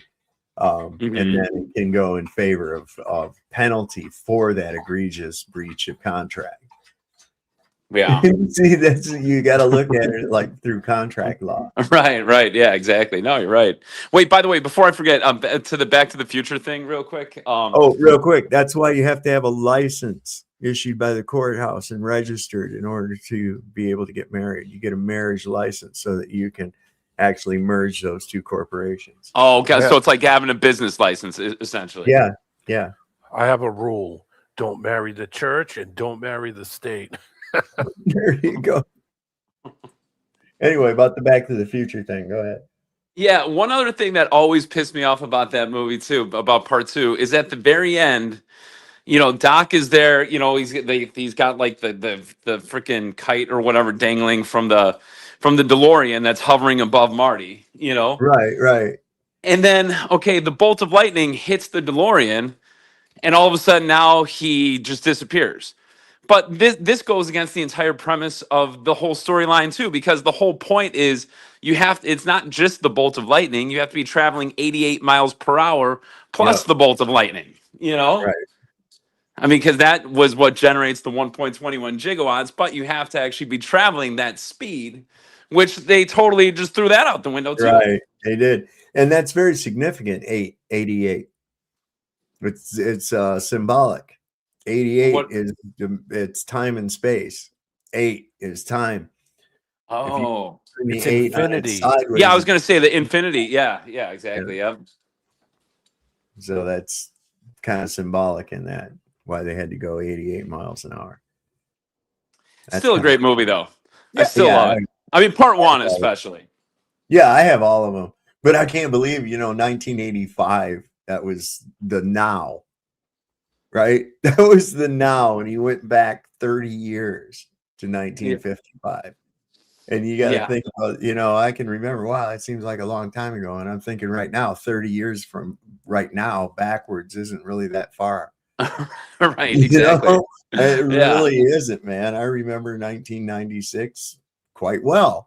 Yeah, so I You know, graduated high school in like '96. it was Yeah. yesterday, you know. That Yep. was Yeah. later on for me. I mean, I graduated. Well, I didn't graduate. I quit school in the early 80s and Probably a joined up. smart choice. Oh my God. As soon as I found out that I can just go, you know, I don't have to stay here. No, you don't have to say, okay, kick ass. Let's get out of here. Fuck this. Yeah. I mean, for real, I wasn't learning nothing, for Christ's sake. I didn't want to be there. Let's get on with shit, you know? Oh, yeah, exactly. I mean, the education system is a freaking joke. It is. I mean, yeah, once you get out of school, that's when you realize, like, yeah, how much you learn by not being in school. It's Right. like, I mean, it but was, you mean if I argue with you and disagree with your opinion, you're going to punish me by not making me have to come here for a period of time? Dude, this is a fucking backwards ass shit. Kick ass. yeah. Your punishment is a reward to me. Do you understand? Dude, I got suspended a couple different times, and yeah, I'm always like, wow, out of school suspension, this is great. Me and my buddies would just end up like Right. drinking during the day, smoking weed and shit. It's like, all right, cool. Get in trouble for skipping school and they suspend you from school. I'm like, that was bass backwards. Okay, kick ass. Now, now I don't have to hide it from my folks. I'm, home anyway. Kick Right, ass. exactly. Jesus. Yeah, that stupid shit that they would do. I couldn't believe it. Even when I was a kid, we had this playground that was on rocks. Like they brought in all these rocks. Like And I'm not sharp, talking about jagged like, rocks. yeah, and then one of the biggest rules was don't throw rocks. So you take a whole bunch of kids with pent up energy and frustration from having to sit in a fucking classroom, ring a bell and let them run outside, but they're not allowed to throw rocks because they could. Why do you have them there? Right, exactly. What It's in like, the here, fuck you thought that was a good idea? yeah, let's drop 100,000 tiny weapons out here for Yeah. all the kids. Educated people. These were educated people. I knew that they weren't very fucking smart. Right. The first time I tried to wash my hands, right? Here's a goddamn thing that you're supposed to, you have to hold the fucking faucet open. You have to hold it because it's spring loaded, right? Yeah. How are you supposed to fucking get your soap and wash your goddamn hands and run the water all? What in the fuck? Who is thinking this? Right. And then they got the cold water and the hot water. Oh, yeah. Like yeah. totally separated apart to the point where there's no way they're ever going to hope to fucking mix to make warm. Right? Right.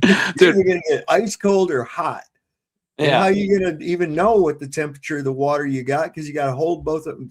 I thought this is from smart people. Smart people did this, right? Okay, educated Right. people.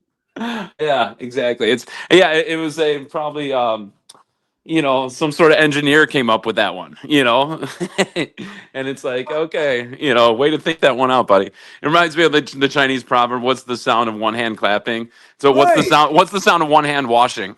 Right. I mean, how are you supposed to, what the fuck, man?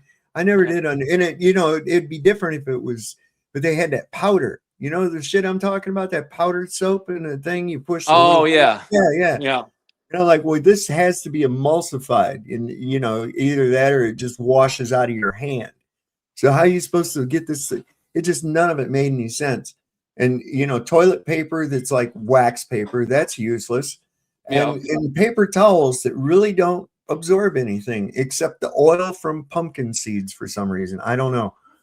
There's always a fucking kid bring in pumpkin seeds in the fall, and it's, oh, so-and-so brought in pumpkin seeds, and they make a big deal and put that brown paper towel, with the jagged cut edge, lay it in front of you, and then somebody come along with a cookie sheet and give you 3 fucking pumpkin seeds. And it was like, that was not worth all the to do, I mean, really 3 pumpkin seeds? Wow, thanks. Right. Yeah. Dude, and then one kid would fucking throw up from it, and then the janitor would come in with the sawdust and fucking put sawdust all over everything to clean up the fucking puke. Prettiest girl in the school. Prettiest girl in my class. She sitting there right next to me. My heart just beating. She was the prettiest thing in the whole class. She's sitting next to me. We had this thing called Hot Dog Day. And she barfed up milk and hot dogs and shit all over her desk. And that was it. all done with that. I was like, that girl ain't cute at all, man. She barfed right next to me. I was like, done. Never could look at her again without thinking about that disgusting hot dog and milk combination. Of just, Oh, that's a nasty combo too. oh my God, man. Come on. It's like Stan from South Park, or it wasn't the one every time he was around the girl that he liked, he would puke every single time. Yeah, Stan. He's like, hey, Wendy. Yep, Stan. Well, here we got something new. What? How did I get all the way up here? Oh, we did the mushroom guy. That's right. Okay. I got a Lego thing. It's Trump's untold 11-year secret feud with late night finally exposed and explained via the story of things. I guess that's who does this. It's a YouTube channel. But this seems to be a model people are using. I'm not quite sure how the AI thing works, but I guess they're using like a model to do these things with. Oh, it's like the Lego movie. Yeah. One by one, he tried to fire them. One by one, the ratings went up. Good job, boss. Good job, boss. Why is that? 11 years of jokes and you still can't take it. Call me unfunny, the ratings beg to differ. Let's face it, widow joke, you turned it into a federal case. Meanwhile, tweeting at 3 a.m. Bro, who raised you, space? Oscars night, read your tweet live on stage. Past your jail time, wrote it myself, zero rage. Epstein files drop, Hurricane Epstein trending. Your beef with comedians is the only thing that's never ending. Disney won't fire me, and honestly, you know why. Every time you post fire Kimmel, I get a ratings high. You're not my enemy, Donald, you're my unpaid writer. Every truth social tantrum just makes my future brighter. You fired the funny, now the funny fire's back. Iran still here, and that's a fact, Jack. You tweet, you're done, bro. Check your act, we're still standing, still intact. You fired the funny, now the funny fire's back. Every dumpster video backfired, cracked. The joke was always you. That's been the pact. We're still standing, still intact. Colbert said big fat bribe. They canceled the show. $16 million handshake. Now everybody knows. One out swinging though. Final night. 6.7 mil. McCartney played him out. That's a legacy. That's real. AI video dumpster. YMCA groove. You threw him in the trash can like that was a power move. And Seth, remember 2011 din and night. You sat stone face while the room lost it. That's where you lost the fight. A closer look. 15 years every single night. TDS, nah, homie, just a mirror. You hate the sight. You fire the funny, now the funny fire's back. Iran still here, and that's a fact, Jack. You tweet, you're done, bro. Check your act. We're still standing, still intact. Watching from the other side of the world, tea in hand. You bombed our general, froze our money, thought you had a plan. But we're still here, calm, unbothered, microphone on stand. You fire your comedians, you're at war with the press, tweeting about late night. Wow, the country's a mess. 3 wars running, Iran, Ukraine, and comedy beef. Brother, pick a lane, you're the commander-in-chief. We watch Kimmel joke, watch Colbert go out clean, watch the dumpster video. We know what that scene means. The man who hates laughter is always the punchline. Sipping tea from this side, we're doing just fine. Found toss with your hair back in 2016. Tried to be nice on TV, you know what I mean. You called him pathetic when he showed a little guilt. Jimmy, you humanized the man, now look what he built. I ran jokes, I arrested immunity nights. Bing, bing, bing, boom impressions. Honestly, delights. You call him moron, he calls you content gold. The Tonight Show's doing great, and the story's getting old. You can cancel the show, you can silence the screen, but comedy lives in the space in between. One by one they went up, one by one you lost. You thought firing was free, somebody count the cost. Fire the funny, now the funny fire's back. Iran still here, and that's a fact, Jack. You tweet, you're done, bro. Check your act, we're still standing, and it's still intact. Fire the funny, now the funny money fires back. Every dumpster video backfired, cracked. The joke was always you. That's been the pact. We're still standing. Still intact. Culvert's gone. Ratings went up. Kimmel suspended. Ratings went up. Posted a dumpster video, and the dumpster went viral. Good job, boss.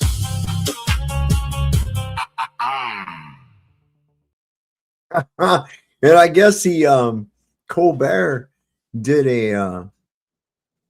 he did a public access channel show, and he had he had Eminem on there. He had a bunch of different people show up on there. Jeff Daniels, just there, boom, on a public access, and he got like millions of fucking views on that too, man. Which really pissing off both the network and Trump. But you know what? Fuck him. I think it's funny as shit. I like seeing him get disappointed. Oh wait, he just recently did that with the public. Yeah, access? since he did his last show on what was it, CBS or? Oh yeah, dude. Yeah, He's the worst though, man. Stephen Colbert is a. Oh yeah, he is. But I think it's funny because despite your best efforts, the dude still went out there and fucking crushed. Yeah. It's nothing you can do. And I think every one of those things like that is just one more hour off of the amount of time the motherfucker's going to be here with room temperature nipping at his heels. Yeah. I gotta say, Stephen Colbert though, back in the day when he had his the whole shtick that he did when it was the Colbert Report back in the day. Yeah. That was like that was fun. That was funny because he was like in that character. He was like the Bill O'Reilly satire almost, where like he's like ripping on the fucking neocons, which they deserved every bit of it. But then the second he just became, he's playing in that total divide and conquer trap. Once he wasn't that character anymore in himself, it's like then you just see the liberal fucking bullshit propaganda he would spew constantly. It's it's like he was much better as that character than he was as his own self. I'm going to give you a quote and see if you can see if either of you or anybody in the chat can identify who said this. Okay. Mm-hmm. The Jews are wretched creatures. I never saw in my life such a set of miserable looking people, and they would steal your eyes out of your head if they possibly could. Could I guess? Yeah. Richard Nixon? Nope. Trump? Nope. None other than John Quincy Adams in 1781. Interesting. Yeah. Ben Franklin wanted to put a thing in the Constitution that prohibited them from coming to the United States, from immigrating here. That's pretty rough. Yeah. Who did that? Ben Franklin. He wanted that. Yeah. Well, even Henry Ford, didn't he have something to do with that as well? I mean, I thought Who? Henry Ford. That was much later though. Much later. Yeah. Oh yeah. Yeah. I mean, throughout history, even Martin Luther, there's been a lot of people that, they all came to the same conclusions, despite the censorship efforts that there are out there. It's like, gosh, it's pretty wild that all these people say the exact same things and we witness it in real time. I don't know, man. Yeah. Did you see that video put out by what's his name? JP Sears or Spears or whatever his name is. JP. Redhead guy. Yeah, JP. Yeah, he did something about that today, interviewing a priest or something like that. It was like, again, like kind of satire, but they were talking about like Zionism and stuff like that. It was actually pretty interesting. Hated that. No, it didn't.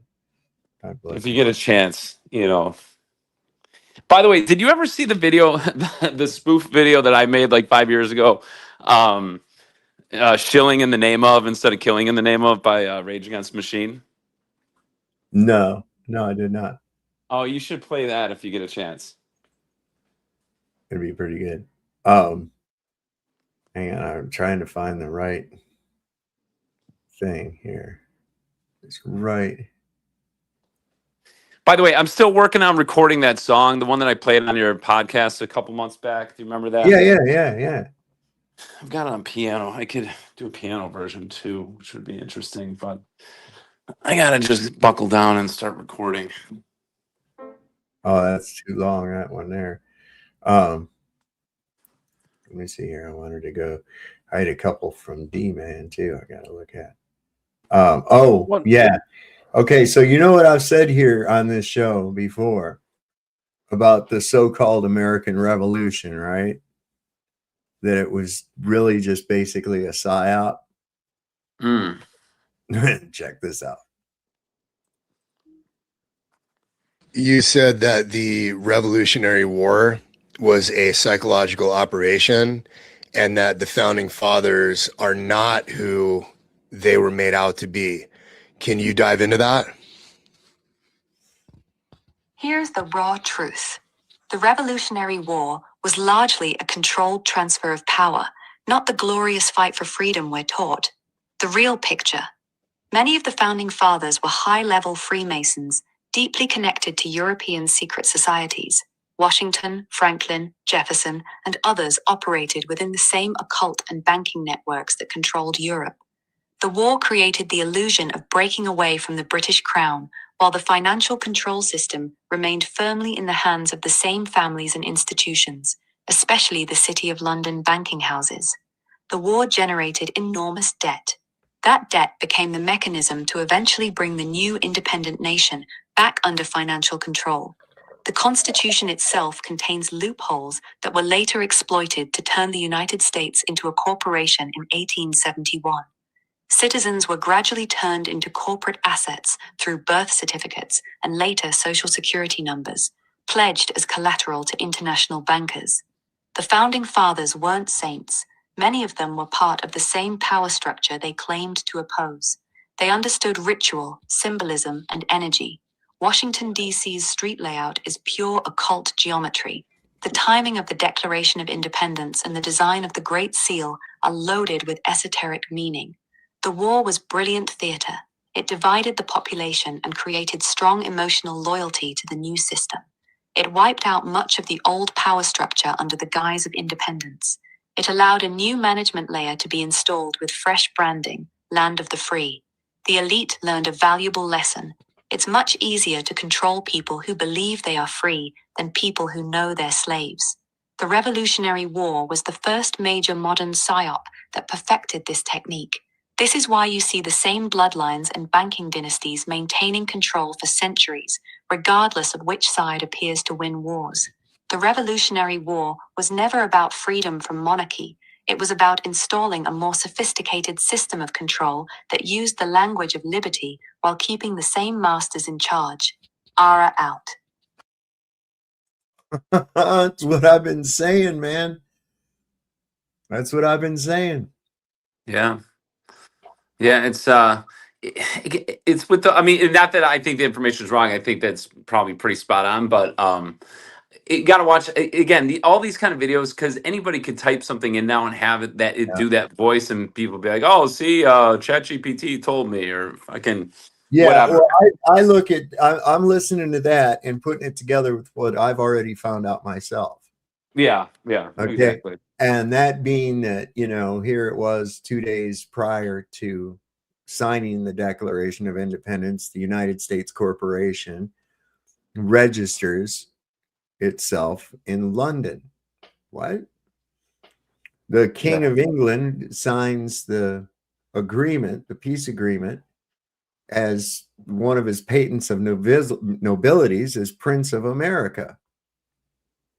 So, I mean, even just to look at it from this standpoint, you mean to tell me that the mightiest empire on the face of the earth, the British Empire, it was said that the sun never set on the British Empire. That's how much they fucking controlled.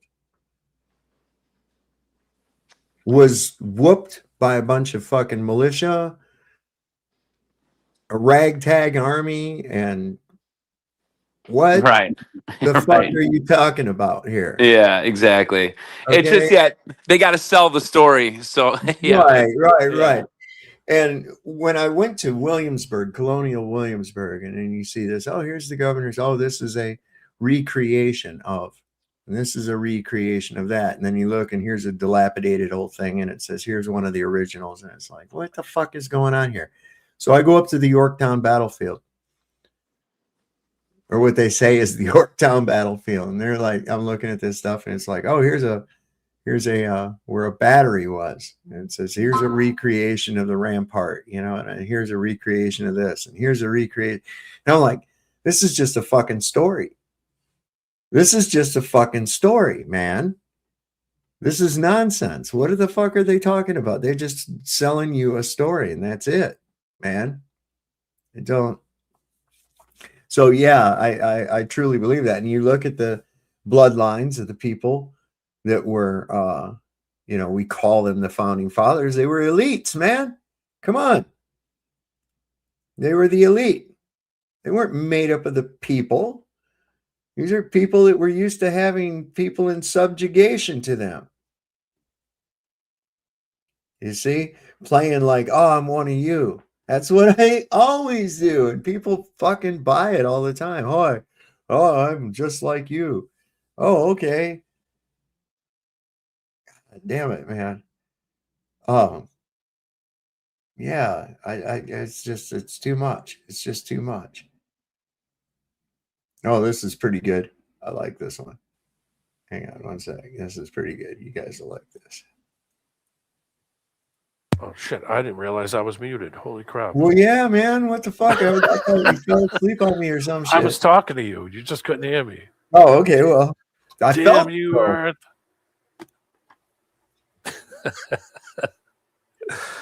Damn, son. Did I miss what I missed? What I missed? See, I can't tell you now. I don't. It just won't make sense. Won't make sense. All right. Keep mindful of the mute button, my friend. Damn you, technology. All right. I guess it says 21 and over, so I don't know what that means. There's going to be alcohol involved or what? Could be. Hope not. We're not assuming that the Earth is a globe. Yes, you are. We have photos of the Earth from space. So you're just saying that there is a vast conspiracy. Have you seen those images? Yes, I've seen hundreds of them. Would you bet your entire life savings that those images are 100% real? I would. You would? Okay, let's have a look at it. But none of what you do uses actual science. Well, yes, it does. I don't know how long No, it doesn't. First of all, your argument about the mountains that you can see in that photo with the sun setting behind them. Yes. Of course you can see the mountains. Walk on a flat Earth. Those mountains should be below the Earth's curvature. But no, it should not be below the Earth's curvature. The Earth is huge. Okay, Tiffany, the distance and height of the observer was taken into consideration, Tiffany. I don't know. You are using incorrect math for this. We're using the Earth curve calculator. You're using incorrect math. So you're saying that the Earth curve calculator that was provided to us is incorrect math? Yes, because if you're taking that photo, you would have to take that photo. Why are you in the minority? Well, what does that matter? That's a majority fallacy. So, you know, most people... That's a majority fallacy. Yeah. Yes, you know that most do you people... have a heart? Do you have blood? Does blood provide oxygen to your body? Right. What does that have right? to do? So science has proved that. Correct? And scientists prove that the Earth, that water seeks its level and it lays flat and level to its container. No, that is incorrect. So fluid statics is wrong? Fluid statics wasn't discovered now. You are equating things that don't equate. Tiffany, let's look. We're not even talking science yet, but we'll get there. But right. So talking about whether the Earth is round is science. Right. Well, we'll get there. An observation alone is not science. You have to go through the scientific method. So yes, which is observation is part of the scientific method. That's the first step. So watch this. 400 There are meters many above sea more. level. I'm going to prove to you the other's I flat. care about this topic because it is insanity. All right. Well, watch this. So this mountain was taken from 400 meters above sea level. You are 296 kilometers to the mountains. And if we plug that into the Earth calculator, saying the same thing. We get a hidden height of 3,947 meters. And the mountains are less than that, 3,841 meters tall. So the tops of these tallest peaks that you said we're seeing should be behind Earth's curvature geometrically 116 meters. So you know what the globe proponents say to this, Tiffany? Do you want to know what your globe claims when I show them this? So you said we see the mountains, but of course we're seeing the mountains. They're not behind Earth curvature. Your globe paradigm, when I show them this to people, they claim those mountains are below Earth's curvature, and refraction, which is the bending of light when it intercepts the boundary of two different mediums, is making that mountain wrap around the globe curvature and placing it right there so that we see the mountains. So me saying, you saying we're just seeing the mountains, is that less insane than saying that these mountains are below the Earth's curvature? None of what you just said is scientific fact. We're not talking science. We're talking observation. Remember, are these mountains below the curve, or are we seeing them? First of all, everything on the Earth is on the curve. The Earth is a globe. Okay. So watch this. If you duck behind a hill, can I see you behind the hill? It depends on where you are. So if I don't go up in altitude and you walk away from me and behind a hill and you're physically obscured, can I see you? Well, are you 20 feet away from me, or are you 500 or 3 miles away from me? Let's say I'm 3 miles away from you and you walk behind a hill. Can I see you behind the hill? Well, I'm only 5 feet tall, so you probably would not see me behind that hill. You walk behind a hill that is 10 feet tall, and I'm 6 foot tall, and you're behind the hill 3 miles away. Can I see you? Well, if the hill was 10 feet tall, I would definitely not be visible behind a 10-foot tall. All right, thank you. So when a mountain is behind, well, in any instance, you could be 2 feet in front of that hill, and I would not be visible. Right. So when a mountain that does not prove that the Earth is flat. So when a mountain is below the curvature, can you see it, Tiffany?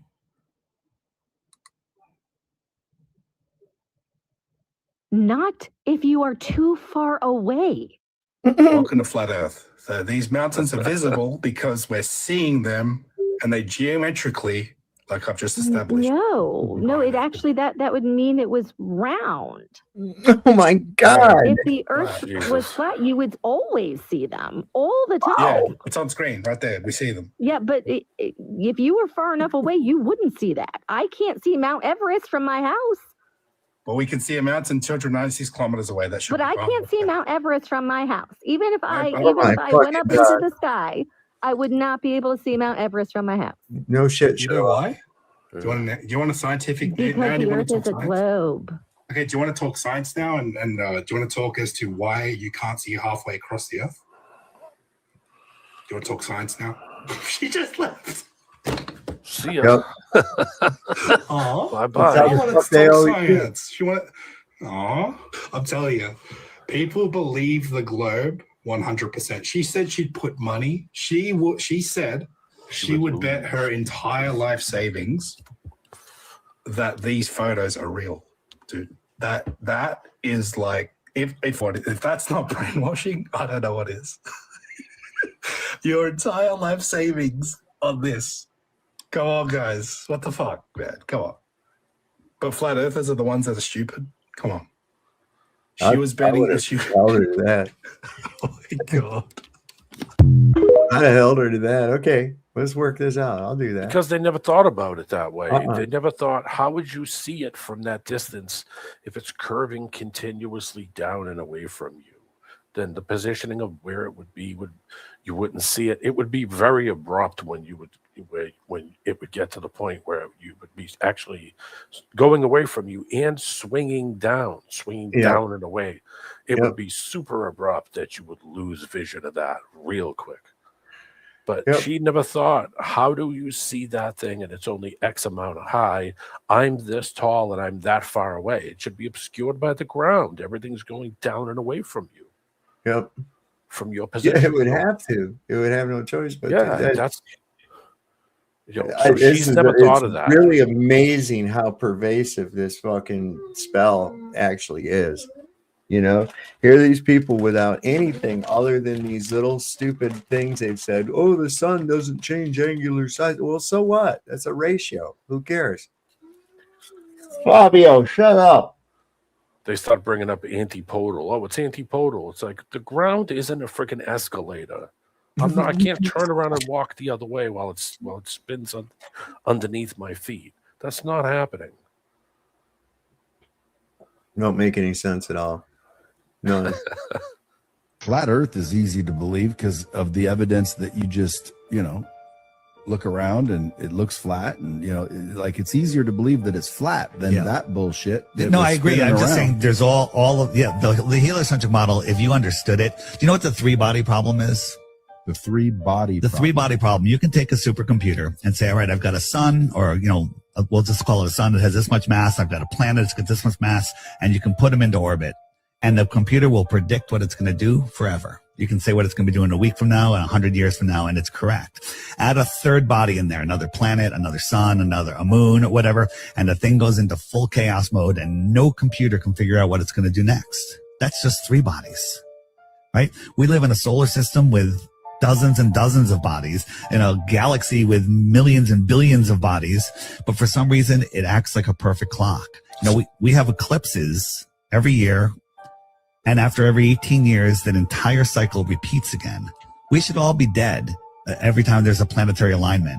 Why don't the planetary alignments pull on each other, tug on each other? How can the sun, made of helium and hydrogen that defy gravity, somehow have gravity in a space vacuum? So you got gas in a vacuum. That's another problem. And it could hold on to Pluto, which is so far away we can't see it. But it ignores our moon. When our moon comes around the sun, around the earth towards the sun, how come it doesn't get speed up and slow down as it goes away? None of it makes any sense when you actually think about it. That's exactly right, man. Even think about this, man. Got a car going down the road, top speed, and you're on a motorcycle trying to do circles around that car while it moves down the road. Fuck that, man. You wouldn't be able to do it at the same throttle position and hold the throttle there as you do it. You would have to speed up to go by it and then slow down to cut around it. Yep. You would continuously have to speed up and slow down, speed up and slow down. You'd have to go faster than the car to keep the same distance. And then match the car's speed, then start dropping back to come back around it behind it again, and then start picking up speed again to go. You see, it's dumb as shit. God damn. And these people, they think that they're smart for believing that shit happens. And they, oh yeah, how do you know? Well, I believe this stuff, and they gave me a piece of paper and shit. So, hey. Like, oh, a piece of paper, you say? My. Yeah, the chick one was really good. That was a real good link because it shows you how she didn't think about any of this. She didn't think it through. She just jumped into it, and I'm gonna argue with you about it, but I don't understand what I'm arguing about. Like, wait a minute, why are you hating on something you don't even understand? You don't even understand it. I'm gonna hate it anyway. Oh yeah, there's some good ones here. Hang on, I got it. Oh, here's another good space bloopers. This is apparently the Chinese. They're even worse than we are.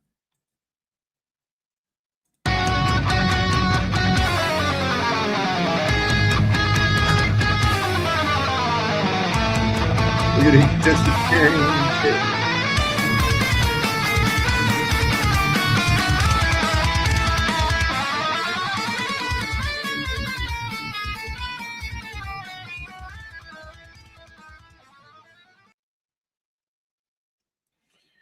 God damn it, man. Come on, people. Come on. The best space stuff I've ever seen was the Soviet Union stuff in the 60s, the like propaganda films that they would kick out.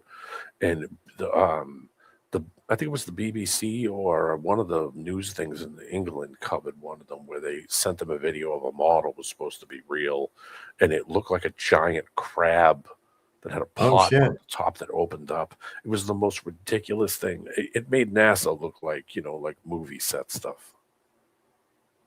It was really bad. God. Here you go. It's amazing what people believed back then on television, or what was in the newspaper. Oh my God. Well, and stuff that they changed on us too. There was always this reference to the aether back in the day, right? And then it was even on the periodic element of the table of the elements. And now it's been taken off. Are you whining for a Cheeto? Here. It's right here. Did you hush your face up? Saw me eating Cheetos and sitting over there whining for one.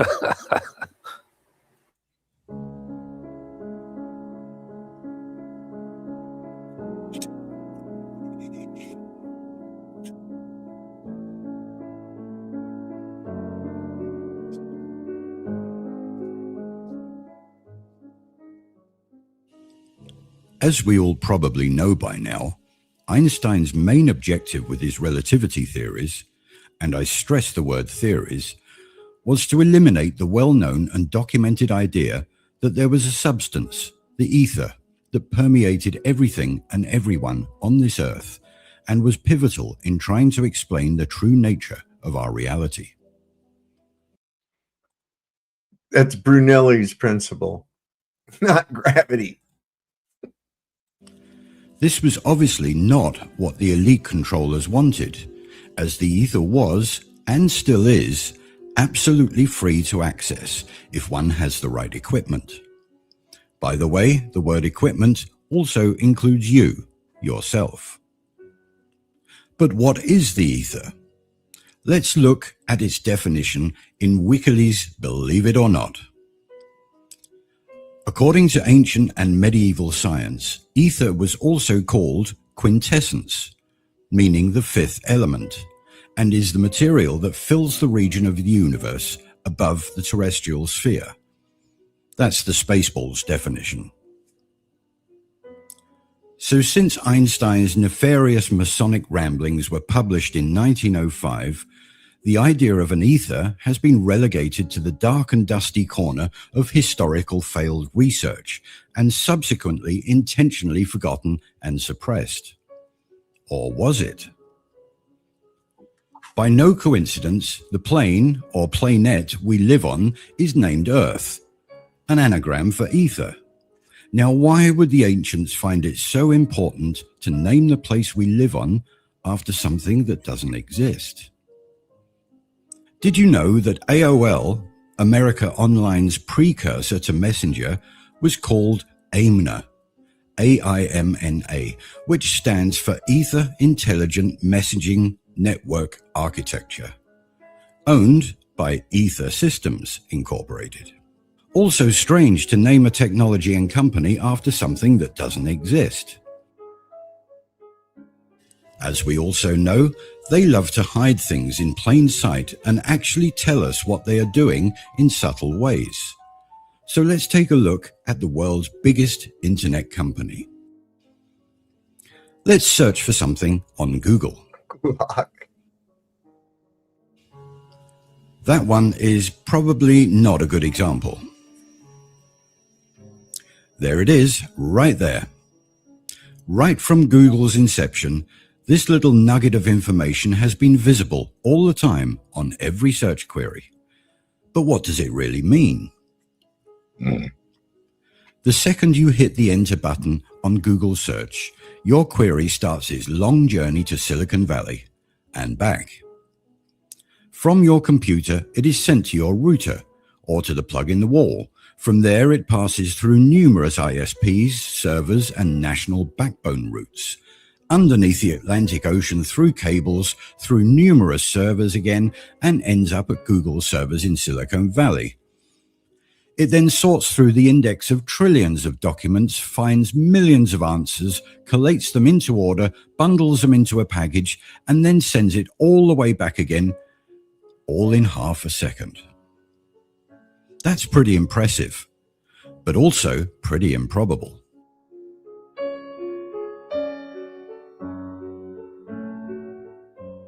The whole 11,000-mile round trip for my search query would take half a second only if there was a single, uninterrupted cable from my house to Silicon Valley, which there obviously isn't.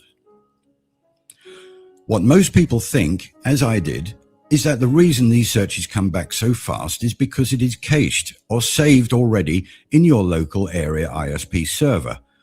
In reality, that information has only been indexed by your local ISP, the same as your library card catalog tells you where to find the book, not what's in it.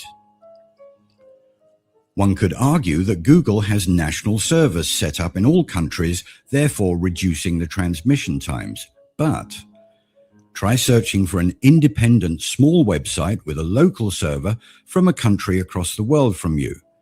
It still only takes a second or so to gain complete access. Considering the huge amount of hubs, switches, LANs, WANs, nodes, servers, gateways, ISPs, bridges, protocols, and thousands of miles of cable your search query goes through, half a second to traverse the entire world in any direction and back again is pretty incredible.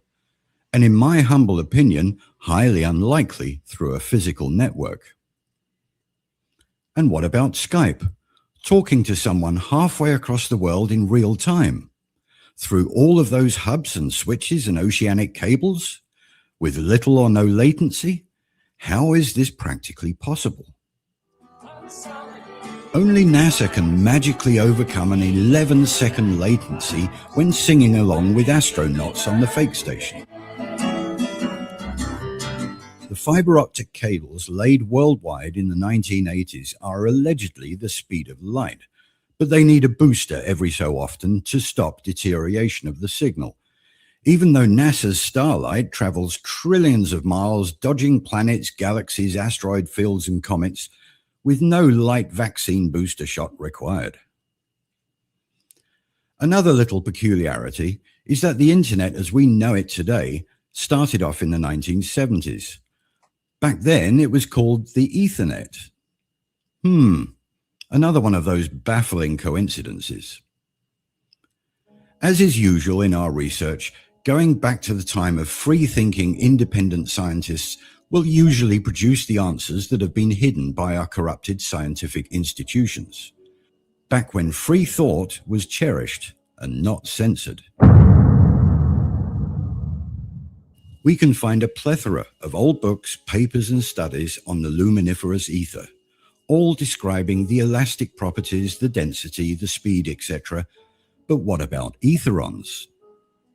Huh? My sentiments exactly. To fully understand the etheron concept, then this book, which is linked in the description box, must be read and understood. A daunting task, I might add, but it does show us the speed of these little critters. 1.57 times the speed of light, which galaxy brain Einstein said was the fastest thing in the universe. Wrong again, bro. Now, the fantastic speeds of worldwide instant communication becomes a little clearer. Now, also, the concept of quantum physics becomes clearer as well. Two things can exist at two different places at the same time as they suggest. This theory never sat well with me, but if the time it took to move a signal through the ether was so infinitesimally small, then it would seem that they do indeed coexist. So now our Google search query's 11,000-mile journey only takes 0.00001 of a second. Put a few local hubs, nodes and the cheap router you got from Aldi along the way, and we are now getting much closer to the half a second or so that they show us. So if we can transmit seamlessly and autonomously through the ether, then why all the networks and cables and stuff? Data harvesting and control. You didn't think they'd let us speak to each other in private, did you? The internet is just the tool that is used to access, utilize, and organize the ether. Etheric technology has been with us for decades and has been used by all the tech giants for extreme amounts of monetary gain. Have you ever known who was calling before you picked up the phone? Have you ever had that feeling that somebody close to you is in trouble? And what about the dog who always knows when it's time for walkies? Yes, the dog one has been scientifically studied. Dr. Rupert Sheldrake called this the morphic fields, or the science of morphogenetics, which we propose is nothing more than the luminiferous ether at work.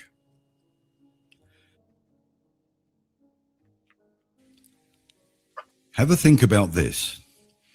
How many times has your cell phone call been cut off, or keeps breaking up, or just hangs up on its own when the signal becomes weak? How many times does this happen, even though you're just talking to your mate who lives 300 yards away from you? Yet in the background, you're streaming a high-definition 4K movie with 6-channel Dolby audio on your computer with no glitches and in stunningly good quality. Your phone is using the cell towers we see dotted around. Your router, however, is reading and writing directly to the ether. The amount of data for a simple phone call is just a small fraction of the data transfer needed to stream a high-def movie in real time. So why is one so good and the other not so much? Two different systems. One using radio frequency technology and the physical network, the other just blatantly using the ether right under our noses. With the advent of app-based phone calls like Skype, WhatsApp, Viber, etc., we saw the gradual transfer of service from network-based communication to ether-based. Did you ever notice that when you do get a good connection on these apps, the quality is way better than the old phone calls? Sometimes it's as if the other person is in the next room. In essence, or quintessence, they are. If the tech giants know about this, then who else knows about it, and who else uses it? Ever wondered how the USGS can detect the epicenter of earthquakes out in the middle of nowhere?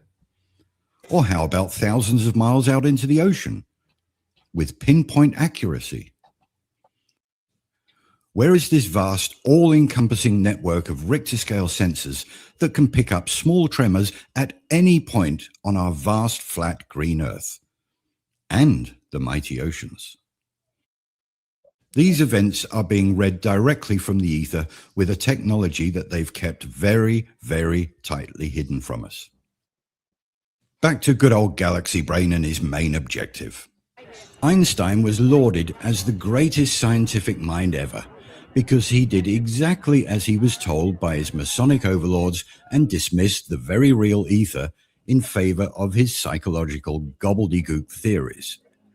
Much to the pleasure of the rich elite, who could now do as they've done with all of the Earth's rich and abundant free energy sources. They could sell it.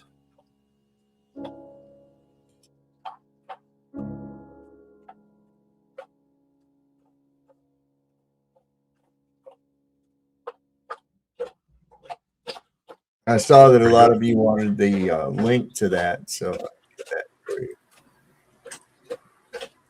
That's a pretty good video. Yeah, really, because that's some shit I haven't even thought about. You know, like how does it get those results in that short a period of time? I mean, that just doesn't seem. I mean, their explanation is much.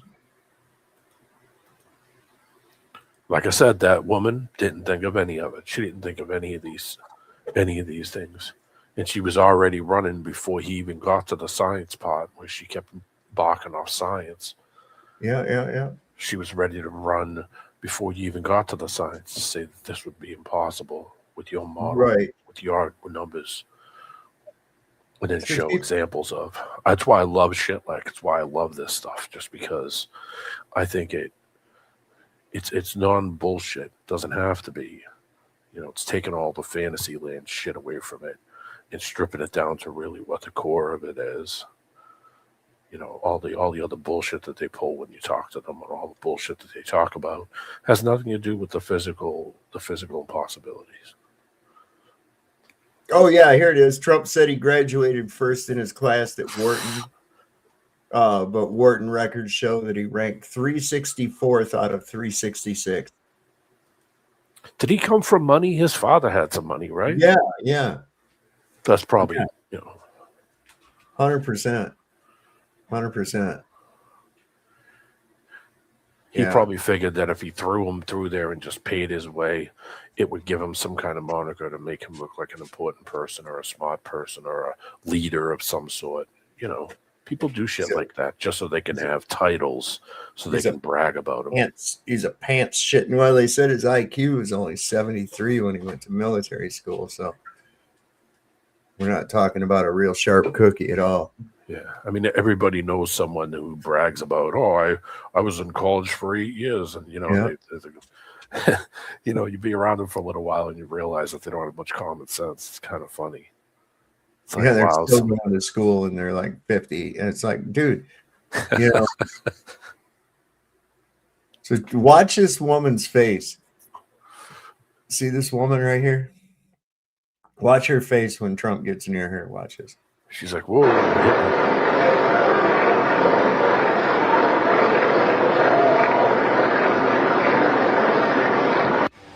I'm going to let you know something. I've been around several decoms, right?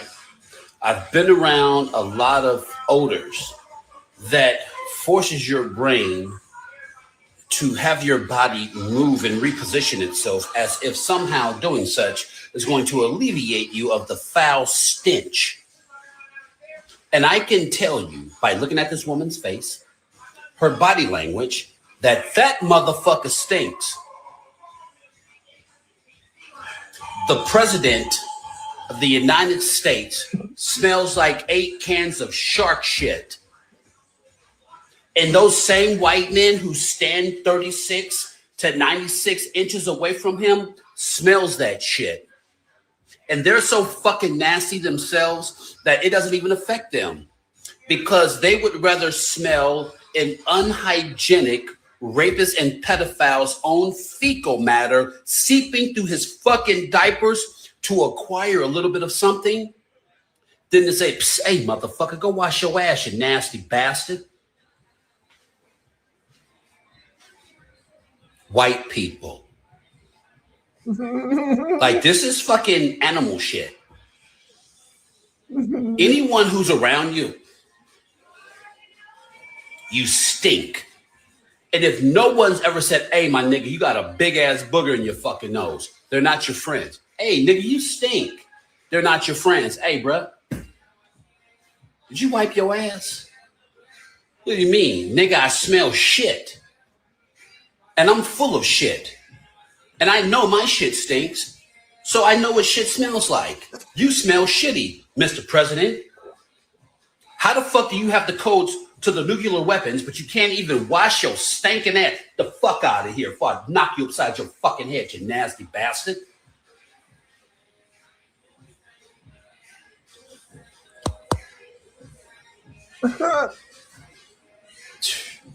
You motherfuckers.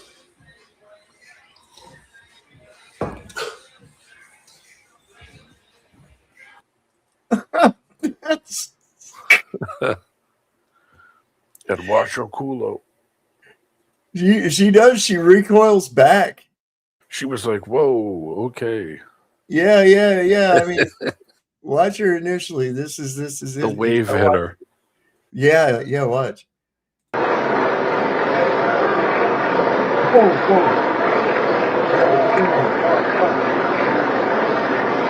Oh. Yeah, that's That's it. I smell funk, and I'm not happy about it. King Ravana said the code stop. Oh, this is not going to work out well for these cops, man. Right here, 2 cops confront a federal judge outside her home. A mistake that destroys their career, thus resulting in them spending 15 years in prison for racially abusing her.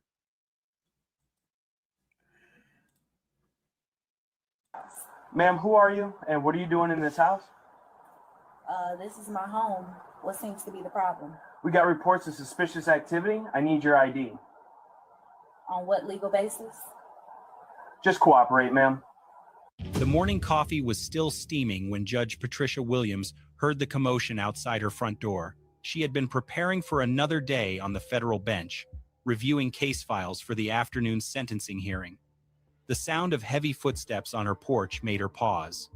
Then came the aggressive knocking that would change everything. What happened next would destroy 2 police careers, send shockwaves through the justice system, and prove that even those who wear the robes of justice are not immune to the ugliest forms of prejudice. The body camera footage from that Tuesday morning would rack up over 25 million views, spark congressional hearings, and result in the harshest penalties ever imposed for racial profiling in her state's history. Judge Patricia Williams was no ordinary target. At 52 years old, she had spent the last decade as a federal judge appointed by the president himself. Before that, she served 8 years as a district attorney, prosecuting some of the most complex criminal cases in the region. Her reputation was spotless. Her record on the bench was respected by attorneys on both sides of the courtroom. She lived quietly in an upscale neighborhood, drove a modest sedan, and was known by neighbors as the woman who organized the annual block party and helped elderly residents with their groceries. That Tuesday morning started like any other. Judge Williams had woken early, gone for her usual jog through the tree-lined streets of her subdivision, and returned home to prepare for work. She lived in a beautiful colonial house she had purchased 3 years earlier. Complete with a manicured lawn and flower beds, she tended herself on weekends. Nothing about her routine suggested drama or confrontation. At exactly 7:23 inches the morning, officers Daniel Reeves and Marcus Thompson pulled into her driveway. They were responding to what they claimed was a suspicious person report. Someone had allegedly called about a black woman who didn't belong in the neighborhood. Someone who had been seen entering and leaving the house at strange hours. The problem was that no such call had ever been made.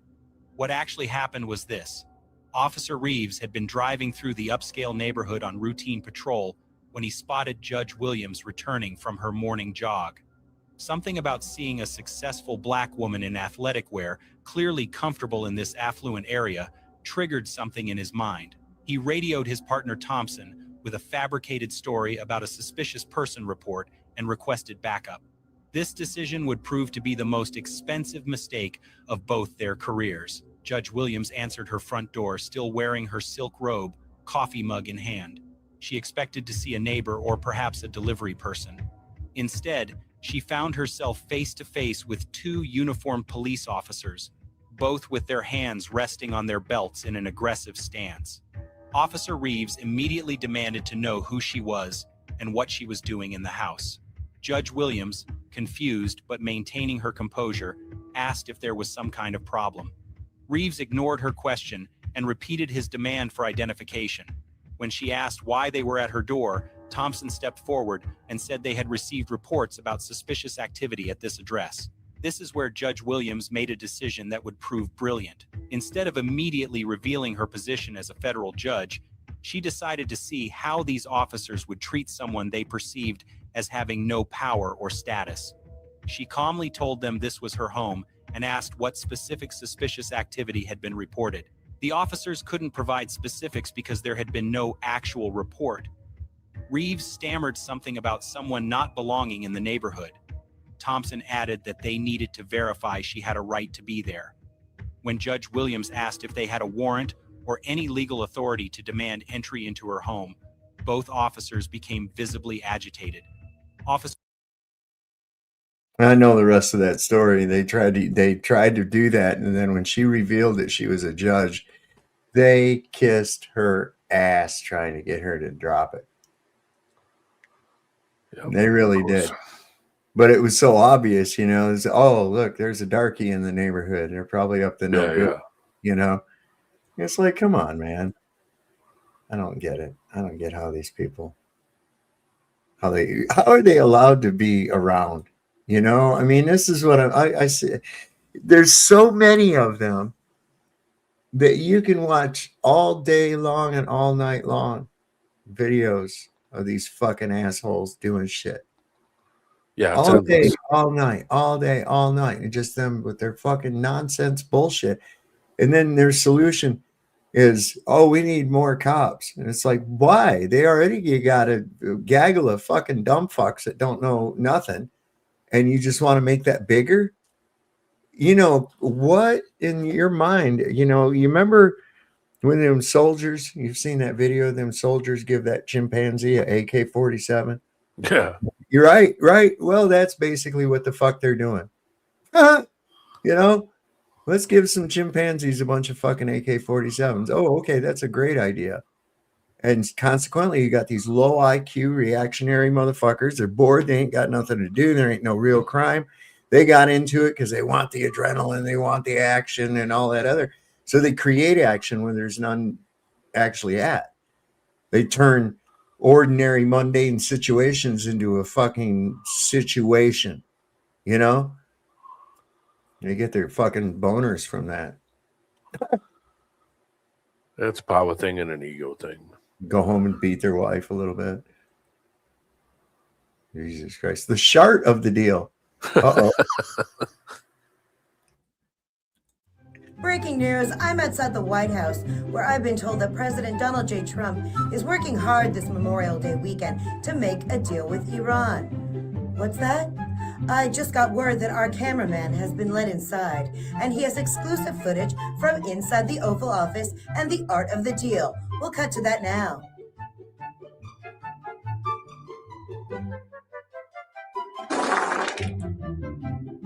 Wow, no one's ever seen anything like it. I can tell that we're in good hands.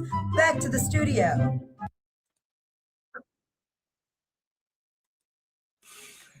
Oh my God. You know, he's got to know that this shit's out there. And it's all over his buddy Elon's fucking shit. You know, all over his platform. And every other fucking social media platform except for his little echo chamber that he has, Truth Social. And I think it's him and JD. I think his staff is required to have it. If you got one of those overpriced fucking cheap ass Trump phones, it comes preloaded on that. Ooh, it's the In Club. Yeah, you get to be a part of that. You can go down to Mar-a-Lago and have them make you look like some kind of fucking plastic caricature of yourself. You know, that's what happens to all these broads that go down there. They come back with fat lips and plastic surgery and all this other crazy shit. They look horrible. That whole Mar-a-Lago they come back looking like, you remember that Phil Collins Genesis video back in the day, Land of Confusion? Yeah, I remember that. They look like those fucking puppets in that when they come out of there, you know? Look at that crazy ass Laura Loomer. Holy fucking God. She's a real butterface whore. She is, man. 42 American aircraft gone. And that $29 billion they told us was the cost of the entire war, yeah, that was just the planes. 42 American military aircraft destroyed, and the $29 billion price tag Trump's own generals testified was the total cost of this Iran war. Turns out that number was just the receipt for the aircraft we lost, not the bombs, not the missiles, not the deployments, just the planes. Let me say it again so it lands the number they sold you as the whole war was actually the cost of the wreckage. This isn't speculation, y'all. This is from the Congressional Research Service. Bipartisan, on the record, F-15Es, an F-35, a 10S, KC-135 Straight-O tankers. MQ-9, Reapers, gone. And while our own government tried to bury it, Iran posted the full list within hours. Hours, that's how confident they are that we lost. Now let's talk about those Strato tankers. Remember when 2 of them crashed over Iraq and the Trump regime told us, and I quote, friendly skies? Friendly skies. Turns out it was Iraqi militias firing on them, forcing maneuvers that slammed those tankers into each other. American service members died, That's fucked and the up. people in charge looked you in the face and lied about how? That's not a mistake, that's a cover-up. Then Hollywood announces Michael Bay wants to make a movie about these mystery F-15 pilots supposedly rescued deep inside Iran. Heroes, patriots, except where are they? If they were real, Donald Trump would have those men in red hats on a stage by now, signing footballs at Mar-a-Lago. But no names, no faces, no interviews, just a movie deal. Make sense. Meanwhile, Iran just formally declared its controlled maritime zone over the Strait of Hormuz. Cut a deal with Oman.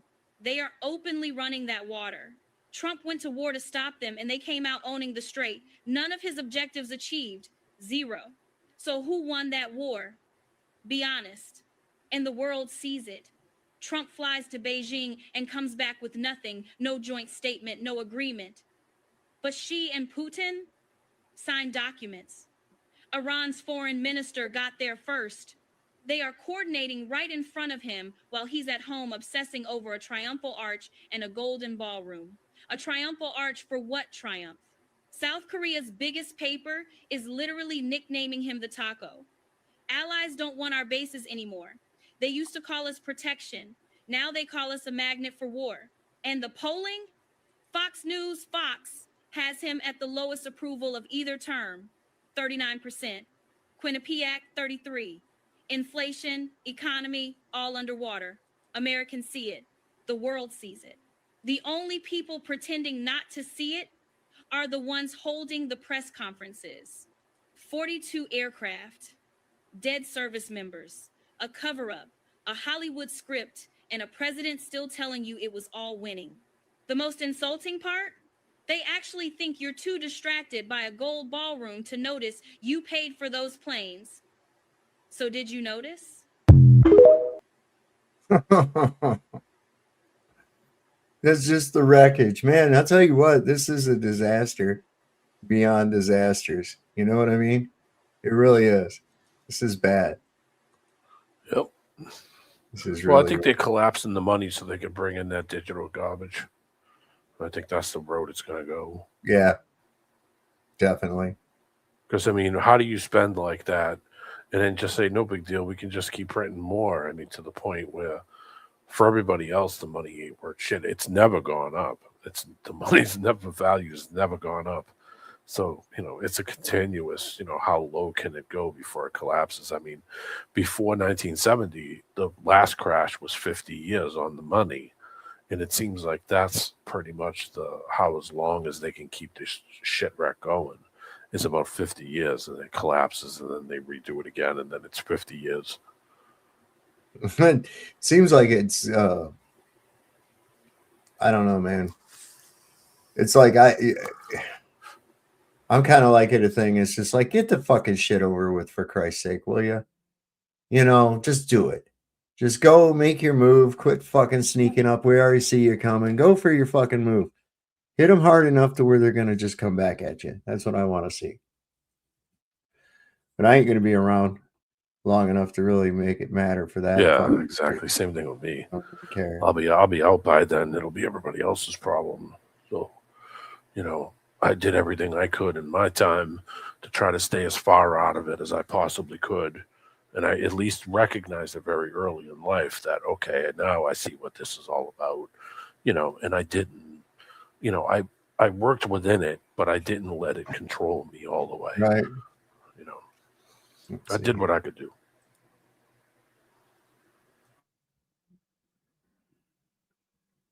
Wakey, wakey, rise and shine, Donald. It's time to do president stuff. Aw, did you fall asleep with your phone in your hand again?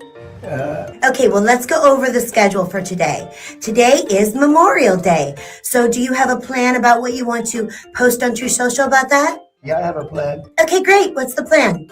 but you have to do different plans in different days. But I have a great plan. But the plan is What are you going to post for Memorial Day?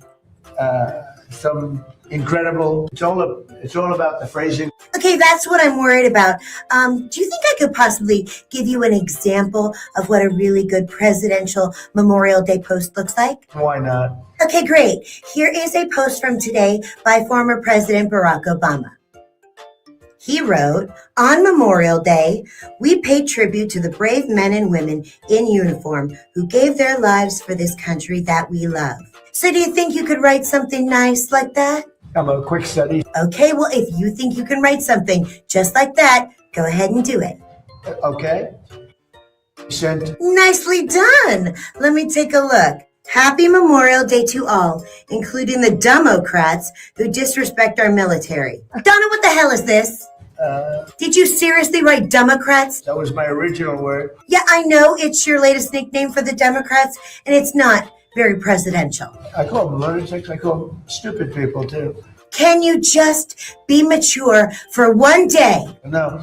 Do you realize how embarrassing this is for America? Why do you do things like this? Nobody knows. Do we have a psychiatrist? Yeah, and a psychiatrist is exactly what you need. And also, you know what this means. What do I know? Give me your phone, Donald. You're going to have to take it. Okay, I will. Keep it. Oh, I will keep it. You think that was easy? That was not easy.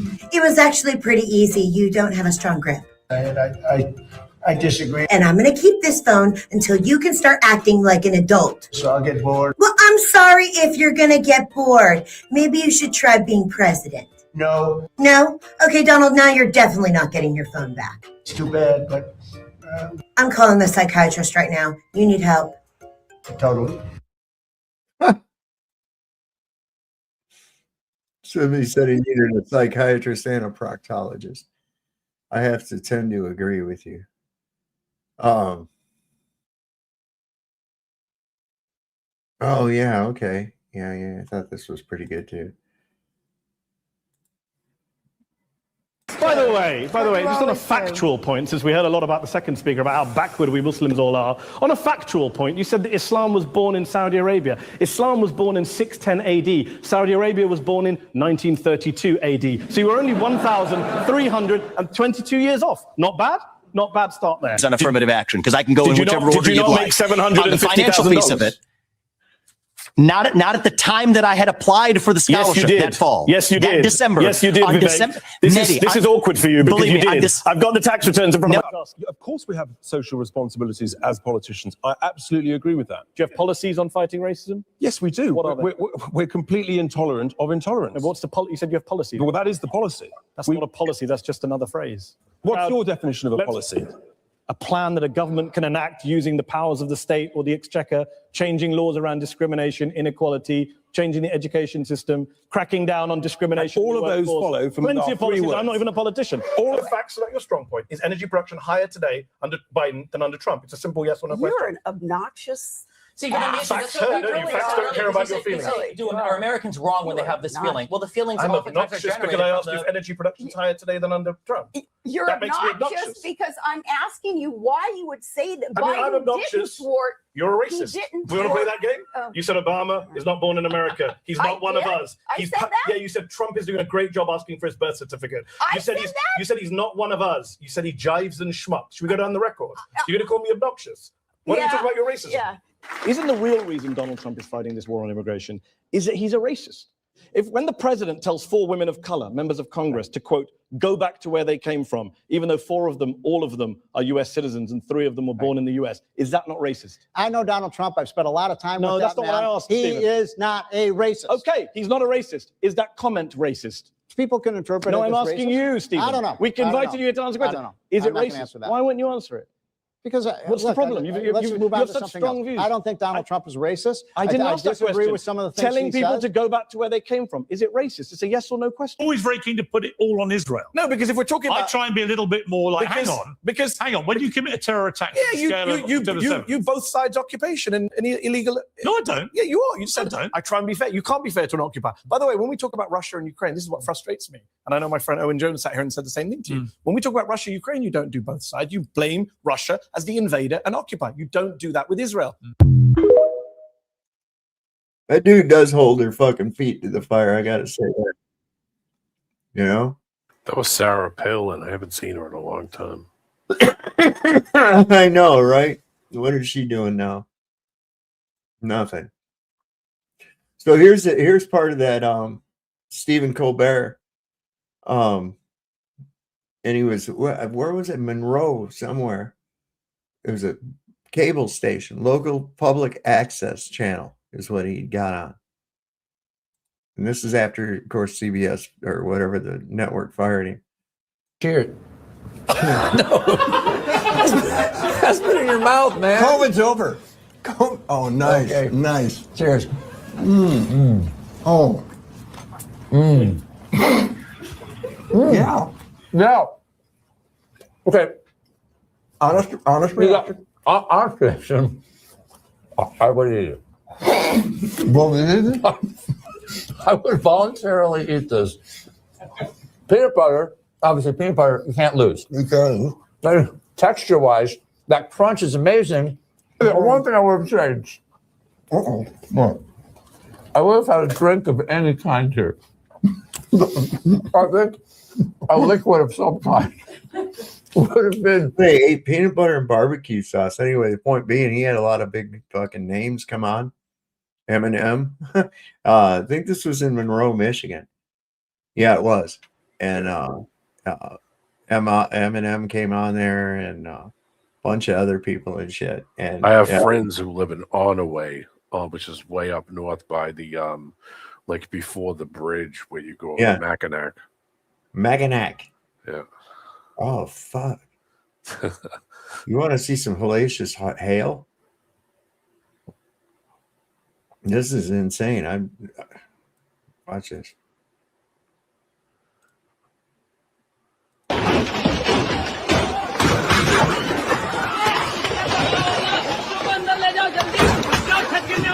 I think it's fake.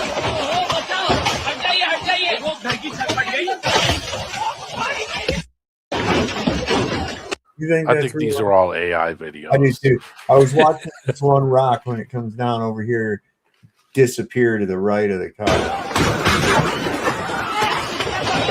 There, see that one? Watch that one that rolls off the side. It's like too big to go in that hole.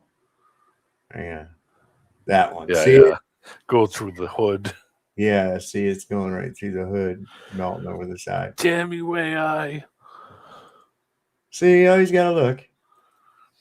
But I thought that would be fucking. Can you imagine? David Koresh said, "Hell no." I mean, yeah, it is fake. It's totally fake. But can you imagine? Can you imagine if there was like hailstones that big coming out of the sky? It was the way he typed it. He typed "hail," H-A-I-L. Oh, I see what he did there. Hell no. His nose. Well, here's the thing about lead paint. Why we gotta not use it? Because it's dangerous. Listen up. They lied about lead paint being bad for our health. It actually blocks radar frequencies. That's why they banned it. That sounds completely insane, Peter. It's not insane, Brian. It's true. Military bunkers in the 1950s were coated with lead paint specifically to block radar frequencies from enemy detection systems. Wait, so my grandma's house was basically a fortress? Yep. Your grandma slept better, had fewer headaches, and raised calmer kids because her thick lead walls were literally absorbing frequencies that modern homes let straight through. Also, Cleveland, what's your grandma's phone number? Giggity. Here's the part they buried deep. In the 1960s, the CIA ran MK Ultra, using low-frequency signals to test behavioral control on subjects. Lead-painted homes kept blocking those signals, so the tests kept failing. Declassified MK Ultra documents, released in 1977, show researchers specifically noted that certain residential environments dampened signal effectiveness. Then, conveniently, big chemical companies with direct government ties flooded media with studies linking lead paint to child brain damage. By 1978, the ban was signed. The shield was gone. Okay, that's genuinely unsettling. What most people miss is that Hidden Bell Labs patents from the late 1970s actually actually show lead-free residential walls boost broadcast signal penetration by up to 300% compared to lead-coated surfaces. Quagmire, why do you want my grandma's phone number, stupid nigga? Also, 300%, oh wow, that's a lot. So why did they also eventually push back on aluminum siding? Same exact playbook. Aluminum reflects radio frequencies just like lead does. So once lead was gone, aluminum siding became the next barrier they needed removed from American homes. So basically my house is just a giant antenna now? And people got more anxious and unfocused right after 1978, so maybe that timeline isn't just a coincidence. The data backs that up. ADHD diagnoses in American children rose sharply through the 1980s, and researchers who challenged the signal exposure angle were quietly defunded and removed from peer review boards. This rabbit hole just keeps going deeper. So what are we actually supposed to do about this? Start by researching Faraday cages, which use metal mesh to block EMF signals, the same principle LEED used, and look up the actual declassified MK Ultra files yourself at the National Security Archive online. They didn't ban LEED paint to save your kids, they banned it to open your walls, and every anxious, unfocused, screen-addicted person since 1978 is living proof of what happens when the shield comes down. Better watch out for that lead paint. Yeah. I soldered for years, and Soldered, you know, electrical solder, solder you use for to solder wires into motherboards or electrical projects. You take the soldering gun and you put the flux on the tip, and then you feed it with the solder. The solder I used to use was a stuff called Kester, and it had silver and lead in it. And I didn't know that. I'm trying to remember. It sounds familiar to me. Kester 44, and I think they use some of that stuff for copper pipes. So Yeah. do water pipes, and same thing. I think a lot of that old stuff would, if you didn't apply it properly, was probably not the best thing to be running through. Copper pipes used to be the shit, man, but it's so expensive to replace them, and they do deteriorate over time. They'll start getting little pinholes in them and shit, and you'll go broke trying to fix them all the time. Yeah, But now they use PEX. They use PEX on everything up here now. PEX piping. Yeah, all this fucking plastic and shit. Yeah, there's no grounding effects on any of that shit too. So when you ran the stuff through the copper, it actually would have a grounding effect if you, touched your foot on something on a drain, or it would ground everything that would, if you touch the faucet. Yeah, I got lost. Must have got lost. Have you seen my lunch break? He's done another thing about these fucking buildings, these old buildings not having toilets. Well, just shit in the pit. That's all. Yeah, right. Probably Hey, pit go toilets. Go through all that grandiose marble cutting and all this other shit and polishing and acoustic soundness and all this other fucking shit. And there ain't no place to go take a dump or anything. What's up? Bring your own bucket cathedral. Is that how that works? Maybe that gave him a place to sit while he was doing church. I don't know. Well, I mean, back then you had, Nelly, you had pots, and you sat on a special seat that had a pot on it. Back in the really before. Yeah, but they didn't have any kind of an area for people to go and do that. Yeah, burn it. These things. You look like at the Ponce de Leon Hotel is like 100 rooms or more, and there ain't one single fucking toilet in it. It's all these places like that. The Palace of Versailles, 500 rooms, 100 room on each floor. Right, fabulous fountains fed by the Seine River in the around the place. Right, magnificent gardens and sculptures and everything else, and not one fucking toilet. What's up? It's not like they didn't know how to have plumbing. They built those fountains. They just do pit toilets and just, Yeah. Think Something so? else going on. Something else going on, bro. The Is West. it possible that maybe the people before us had gotten to a point where they were breatharians? You ever heard of that? No. Yeah, it's where they don't require eating. They get all their energy through I guess the aether and the sun in the air. I don't know, man. Weird. Because they didn't have shitters though.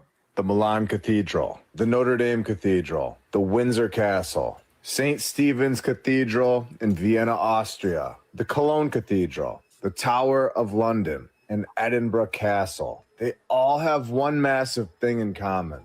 What is it?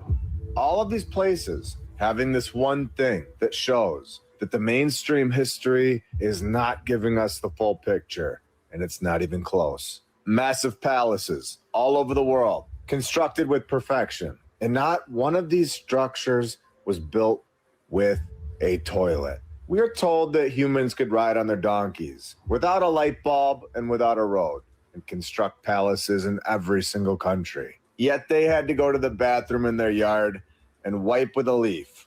No, we're living in the ruins of the previous civilization. A civilization that either didn't use toilets at all, or this group of people were so advanced that they used a form of plumbing and sanitation that is completely misunderstood to us today. A way to remove the waste so that it's not inside your house. It was repurposed by the people who came after. What was repurposed? Not the toilets, because they didn't have any. So many of these structures, in my opinion, are repurposed, and they now need a toilet. We have shown that by using the organ in these cathedrals, it resonates with the bones below the floors. We are told that humans built the Milan Cathedral but couldn't figure out how to manage human waste. We are told that they just put their waste in the streets. They tell us that they dumped it out of the windows with a bucket and wiping with their hand. This is the story. This doesn't translate to constructing perfect palaces with architectural designs that blow our minds today. Now, thinking logically, if you could build this, and this with perfection, zero mistakes, and they're still here today, then you would be able to design a sewer system that we use today. And we all know it. No running water, yet constructing granite with precision. If you don't have running water, it's incredibly dangerous for the entire population. You have filth everywhere, diseases. Nobody is bathing. And according to the mainstream history, we are all told that ancient Rome, Greece, Mesopotamia, and the Indus Valley, they all had running water, public baths. The Romans supposedly had aqueducts, underground sewage. All of this over 2,000 years ago. This is what we are told. And then the year 500 hits. And that technology, it just vanishes. It's just gone. Nobody has running water anymore. No pipes and no baths. Just ragging themselves off over in the pond. And this carries all the way to the year 1800. I believe that this is the mainstream narrative, admitting that the previous civilization was here. In this timeline that they show us, they are admitting that plumbing, clean water, and bathing actually happened. And then something massive happened. The advanced civilization was gone. And the mainstream narrative calls them the ancients, the Roman Empire, when this was just the previous civilization. Because we didn't evolve and we didn't advance at all. We went backwards 100%. Something happened. We are told that plumbing just started back up in the 1840s, again and again and again. In our timeline, yeah, it doesn't make any sense, especially when London was already a Roman Londinium back during the Roman times. You know, that Britannia was owned by Rome. They had conquered that as well. So that don't make any fucking sense, does it? I put a link in the back of showing like pit toilets from the 1600s. Here, look at it here. Hold on. Like that. Oh, I'm supposed to really believe that? Medieval castle, this guy shits down in this thing, and there's some guy that's his job is to make sure that's get the fuck out of here. No, I think they did like pit style, you know, like This right here makes more sense on the left. yeah, straight down to something. That don't make any sense, man. Because, you know, like I said, the Romans had plumbing, and then boom. They had water filtration and all kinds of Yeah. stuff. And, you know, London goes back to being, you know, ruled by the Romans. And, Aquifers and all yeah, kinds of stuff. all over in Europe, man. There was excavating Roman ruins. Okay, this area called Romerplatz in Frankfurt, and it's down by the old part of the city, part of the when Frankfurt was a walled city on the Mainz River, and one of the main watchtowers is still right there on the river, and they were doing excavation around that area, and it was Roman ruins that they were looking at that was under the street. It was amazing, man. You look down there, they had all kinds of shit, man. Archways and pillars and shit. And I was like, what the fuck, man? Why is that all underground? What happened? You know, and then now I look back and I'm like, oh, that big cathedral that's there. That's just the top part. St. Bartholomew's. That place is fucking huge, man. You know? That is an impressive cathedral right downtown Frankfurt. Get ready for some woo. Okay, friends, I had an epiphany and I want to share with you guys, and y'all can tell me if I'm crazy or not. So I think I might have figured out the whole everything. Oh, yeah. Hold on one sec. Let me do something here real quick. This is that toilet you were talking about. Hold on. Pit toilets. Gross. Gross. Can you imagine sitting on that thing? Hang on. Can you imagine saying, hey, Bill, how you doing? Oh, pretty good. You know, is it like not cool to sit on the hole next to somebody? Is like the same urinal etiquette like apply at the shitter hole? Inquiring minds want to know, you know? Inquiring minds want to know. Hold on, let me. Yeah, while you're wearing a 3-piece suit or a, you know. Do you mind not sitting right next to me, please? Jesus Christ. Don't sit right next to me. What's your problem, dude? There's like 15 holes, and you pick the one right next to me, you fag. Get away from me. It's terrible. Okay, friends, I had an epiphany and I want to share with you guys, and y'all can tell me if I'm crazy or not. So I think I might have figured out the whole everything is conscious and everything is connected thing. And the reason I say it like that is because everyone says that. I've said it a lot of times. We have this intuitive feeling that everything is alive, everything's connected. You know, all the different psychic experiences you have throughout your life and all the synchronicities. It's easy to see that there's magic behind the scenes, that everything is connected and everything seems to be alive and conscious. But people say that. Do they actually know what it means? I know I didn't before today. So check this out. I've been doing a lot of deep diving into this, like how is everything connected? Because I know there's more to the story. So I was reading Walter Russell's book, The Universal One, and he talks about the fact that everything is constituted of light. But more importantly, that light is actually from the source. It's from God. It's from our creators. That light is actually the primal energy from God, okay? Now, made me think about Robert Monroe's books, where he, on his furthest astral exploration, went to the edge of the conceivable universe. And there he found something called the emitter. The emitter was a projector. His words, it was a projector that was projecting the universe, the dream, as he called it. Now, he was able to later refine this and figure out that these are holograms, that it was a holographic type of an experience, that there was a emitter that was projecting the holographic universe, and that we are all holograms. This is outlined in detail in the CIA Gateway report, where they break down what a hologram is. The holographic principles of the universe is actually in theoretical science, has been studied pretty extensively.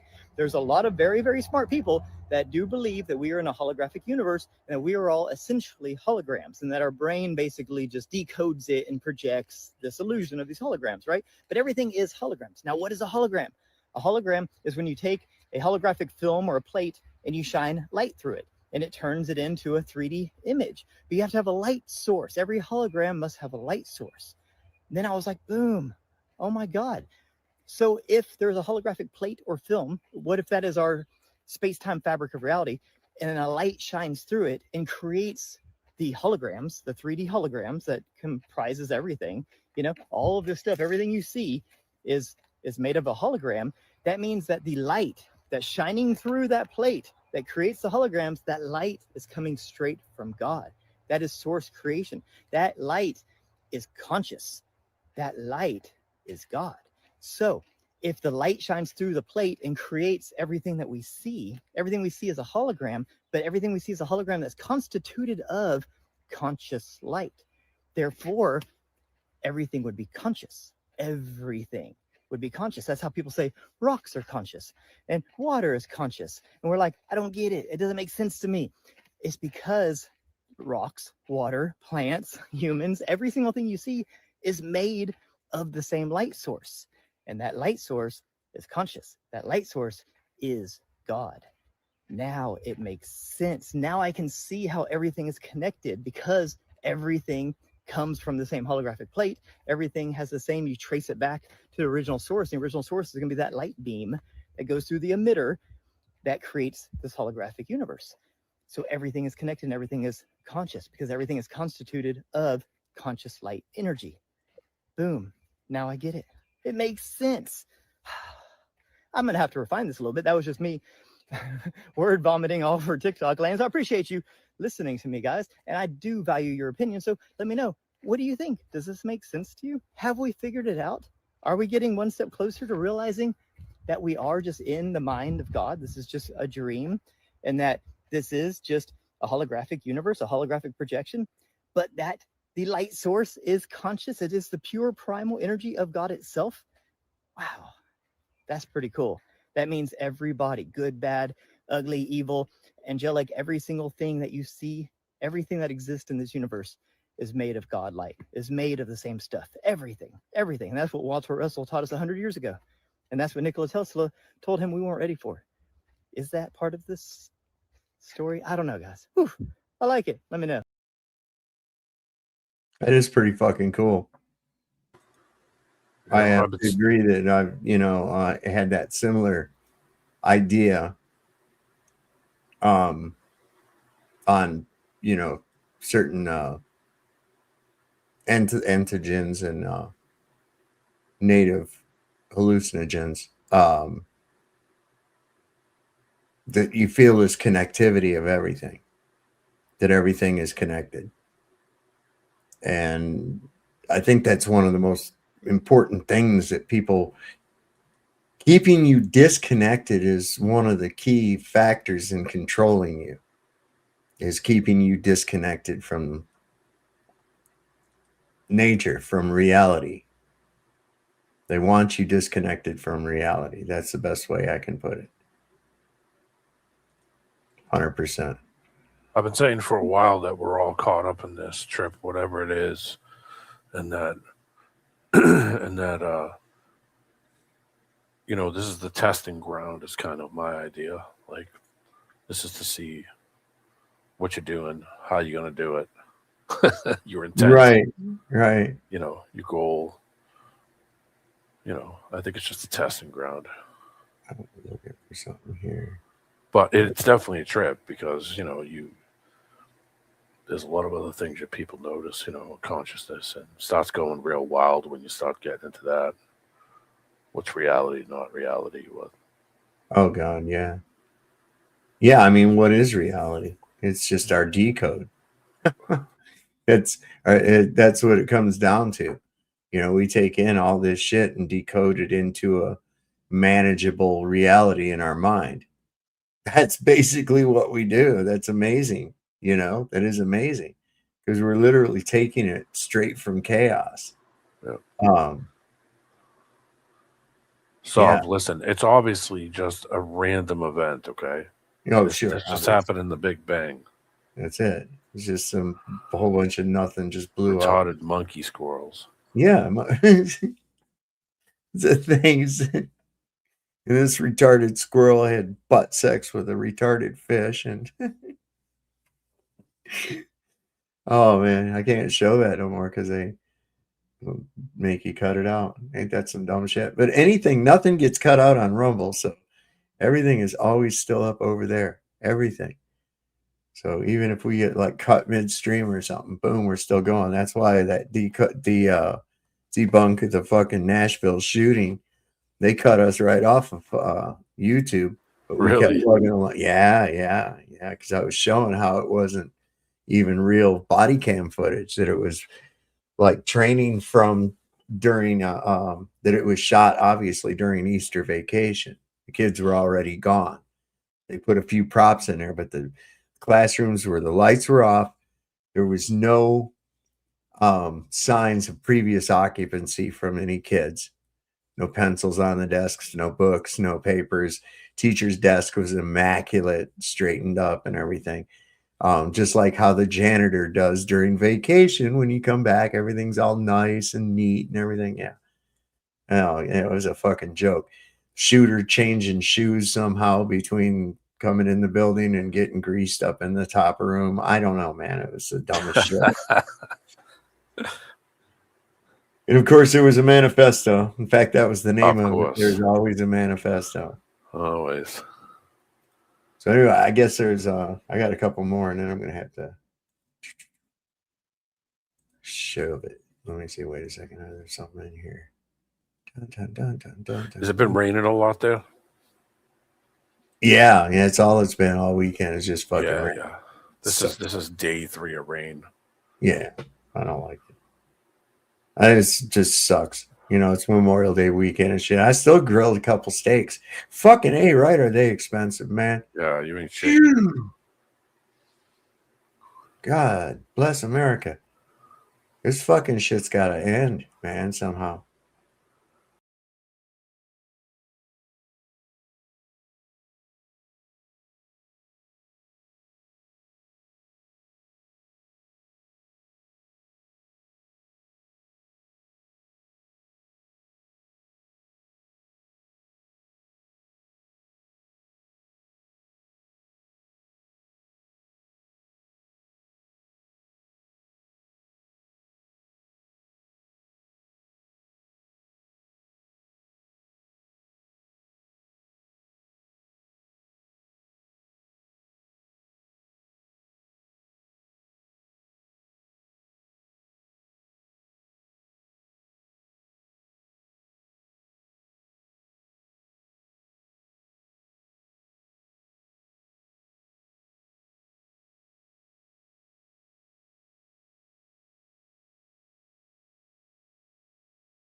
I was just going to say that it's probably going to get.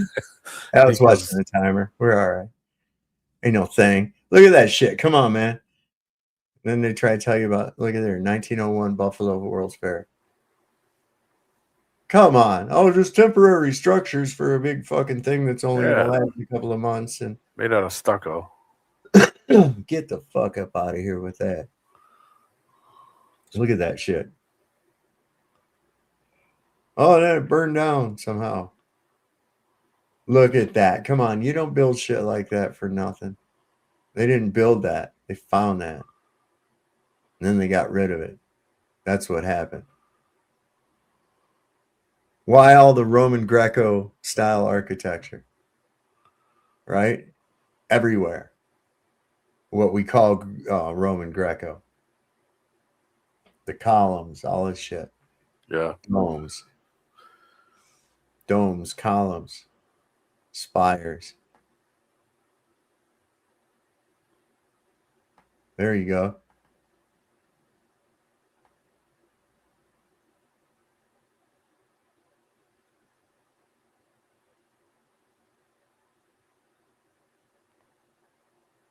Why they got pictures? Why they got statues of Indians? I always wondered that too. Why they always got statues of Indians? I love can be. They had Native Americans. Well, there's Native Americans in upstate New York. They're all over the place, I man. was just up there not too long ago, like 3 weeks ago. Got them in Michigan. They got them all over the United States. Got them in Maine. Well, because of this right here. Part of this right here, man. Trail of Tears. Massachusetts is a native name, and they even have a Native American on the Massachusetts flag. See, that's what I was watching. That's what they were getting upset, man. One of these mining towns, the guy was over hunting a herd of not buffalo, antelope. and overcharging people for the meat. And of course, Cartwright's got involved, being as if they're in the beef business and everything. But they were telling him, man, you don't know what you're doing. You're about to start a Paiute war. You're about to start a war with these fucking Indians, man, taking away their game like that. And you're really, and they were really fucking socking it to people for the price of the antelope. The Cartwrights found out and said, well, shit, man, for half that, I can sell you a whole fucking cow, you know? And they're like, what? He's, yeah, come on, man. We're trying to be, you know, he ain't trying to soak people out of shit. Scotty knows. Scotty, New York City said Mohawk Nation. That's the Mohawk up in they had those haircuts. Casino up there. Yeah, they had those haircuts. They make vodka. Yeah. From what I understand. I bought Mohawk Nation cigarettes up there, Valor and Signal. And I bought Mohawk vodka before. Yeah, I didn't do a shit ton of tourism stuff, but I stayed at the local casino and I kind of rolled around town for a day or two and then drove through the. Mm-hmm. It did a car delivery and pickup drop off, so it's a nice ride. They had cool haircut. Do they really wear their hair like that? No, I didn't see anybody like that. Really? More mullets than mohawks? Yeah, it was, you know, the casino was awesome. I had a good time. Oh, I didn't yeah. spend any money, but the hotel was beautiful. Listen, And- man, I went to one on my way out west one time. I stopped at this casino, and you know, I got a room, and then I went, oh, cool, I'm gonna play some fucking slot machines, and I played, and I won all the money plus a little bit on top of it, paid for my room and everything, man, right there. And I was like, kick ass, this rules. My aunt and uncle went to Vegas with the lady who lived upstairs and a few family friends. Wow. And she walked into one of the casinos in Vegas and they had a big sign, you know, do this one time and you could get a chance to win a car. She won an Oldsmobile station wagon. She wasn't even in Vegas for half a day. And the first machine she walked up to and popped something in, she won an old Cutlass Sierra station wagon. Oh, God. It's like, holy shit, do you have like a horseshoe up your ass or something? Look at Heron song says, smashed your marble column in a chariot fight? Better get Greco. Oh, he's going to kill me with these fucking jokes. Deal, no deal, peace deal, full on war. Nobody even fucking knows which way it could go. Yeah. CENTCOM says tonight we're back to shooting at each other. So peace deal, shooting at each other. We hit a bunch of missile sites and we also sank some Iranian naval vessels that were laying mines. You might be thinking to yourself, wait a minute, the entire Navy of theirs was supposed to be at the bottom of the ocean. Don't even worry about it. Move on from there. Iran also shot down 3 of our Reaper drones. Yes, but CENTCOM says this is all limited and it's restricted and the ceasefire is still on. So we're still under a ceasefire, even though we're blowing the fuck out of each other's shit.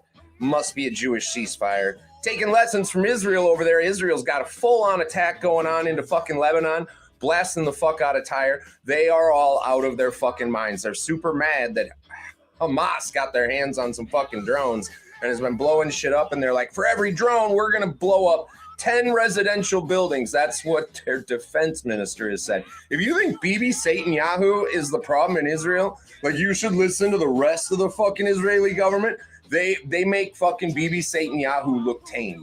They really do. They are fucking bloodthirsty psychopaths.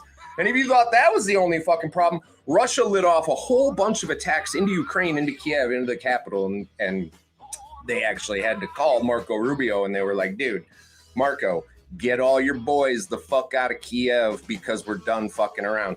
All their missiles, Russian missiles raining down on Kiev, blowing the shit up. Guess what? Not a single interceptor. I wonder where they went. Oh, shit. Ukraine, you're kind of fucked. No more weapons for you because they gotta go give them all to Israel. Yeah, that's right. So deal, no deal, peace deal. Nobody fucking knows. Somehow, out of fucking nowhere in all this chaos, the price of oil has fallen to $86 a barrel. God damn. I don't even understand that. Like, to the people that are dealing in the markets, Like, not have a fucking clue what's going on because it's absolute insanity. We live in fucking upside down clown world. I'm guessing you probably already fucking were aware of that. Where we're going with this, that Professor Chang, he went on fucking Alex Jones, and he says the big false flag that is coming, and it would have to be the most massive fucking out of control false flag for anybody to even fucking contemplate buying it. And I don't think they could attack the United States, but he thinks they're going to blow up the Dome of the Rock and try to rebuild the third temple over there in Jerusalem. And I'm like, yeah, like throw a fucking errant missile, whatever, plant bombs. Israel's going to pack it full of pagers. They're just going to send in a bunch of pagers and microphones and fucking blow that bitch up.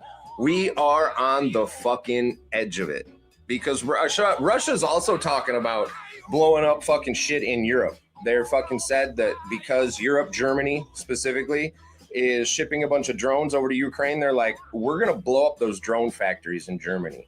Like, Russia's so fucking done with it. They're like, we're fucking done here. We're sick of this shit. And they're going to go for Kyiv. Fucking Israel's lost their fucking minds. They want full-on war with fucking everybody. Trump just wants out of this shit because he was drug into it and he doesn't even know what to fucking do. So it's just the blind leading the blind right into fucking World War III. Good times. So good luck to us all because we're going to fucking need it. Long live the Republic. He's lost any enthusiasm he used to have. When he used to say that all the time, he'd say, long live the He used Republic. to say it's so perky, and now he's like, Long live the Republic, you know, and now he's like, fuck this joint, man. Oh my God. Just checking to see if there's anything new because I'm going to go ahead and get off of here because I've been going. It was good to see you, man. 3.5 hours. Yeah, How's man. the Good hip? to have you as well. Oh, I'm a lot better, man. I was going to say, I'm walking around. It hurts. You know, it's not, I'm not wanting to go on any hikes or anything, but I'm not using my cane. So that's good. So I'm trying to keep myself from, because I think that now that I don't need it, I think that'll, if I keep using it, yeah, it'll take longer to heal. I do. Yeah. So. I went through hell, man. I got whipped across the car. I didn't have a seatbelt on, a car accident. I got whipped across the car and my shoulder smashed into the B pillar, you know, the pillar behind the front door. And I had the seat leaned back quite a bit. So when I got whipped across, I whipped across the door and it hit me in the shoulder. I went through a similar thing where, you know, it took a while for me to kind of get back. And because you're, especially with a leg, you know, because I had knee work done, you know, your body's out of balance because you're compensating for not having to stand on something. So you're like rebalancing yourself. You know, once you start to use that thing, man, you're going to start cracking and you're having aches and pains and your body's realigning itself now that you're putting weight on it and stuff. But it's like I got up out of the bed today and I was like, oh shit, yeah, man, I can get around just fine. I'm doing good, you know, but as I use it, you know, it starts, okay, you know, I procrastinate getting up and that kind of thing, you know. What the hell? Stretching it out does a good job too. You stretch yourself. Yeah, I do that. I do that when I lay down and go to bed, man. I stretch. I do a lot of stretching and shit. Yeah. Well, I'm going to thank y'all for coming up. Everybody that showed up this evening. Hope you enjoyed the show. Hope it gave you a couple hours of reprieve from your normalcy or whatever. But anyway, what's that? I said it helped me. Yeah, man. We love it. We love it. All I'm right, getting guys. shock treatments. I'm just kidding. Good to see you guys. Good to see everybody in chat too. Yeah, man. All right, guys, don't forget, the Lord loves the working man. Don't ever trust whitey. See your doctor and get rid of him because he'll probably kill you. And it's always better to shit in the sink than it is to sink in the shit. We'll see you after next time on whatever this is. Sovereign Soul and Shane Pine. Good night, everybody.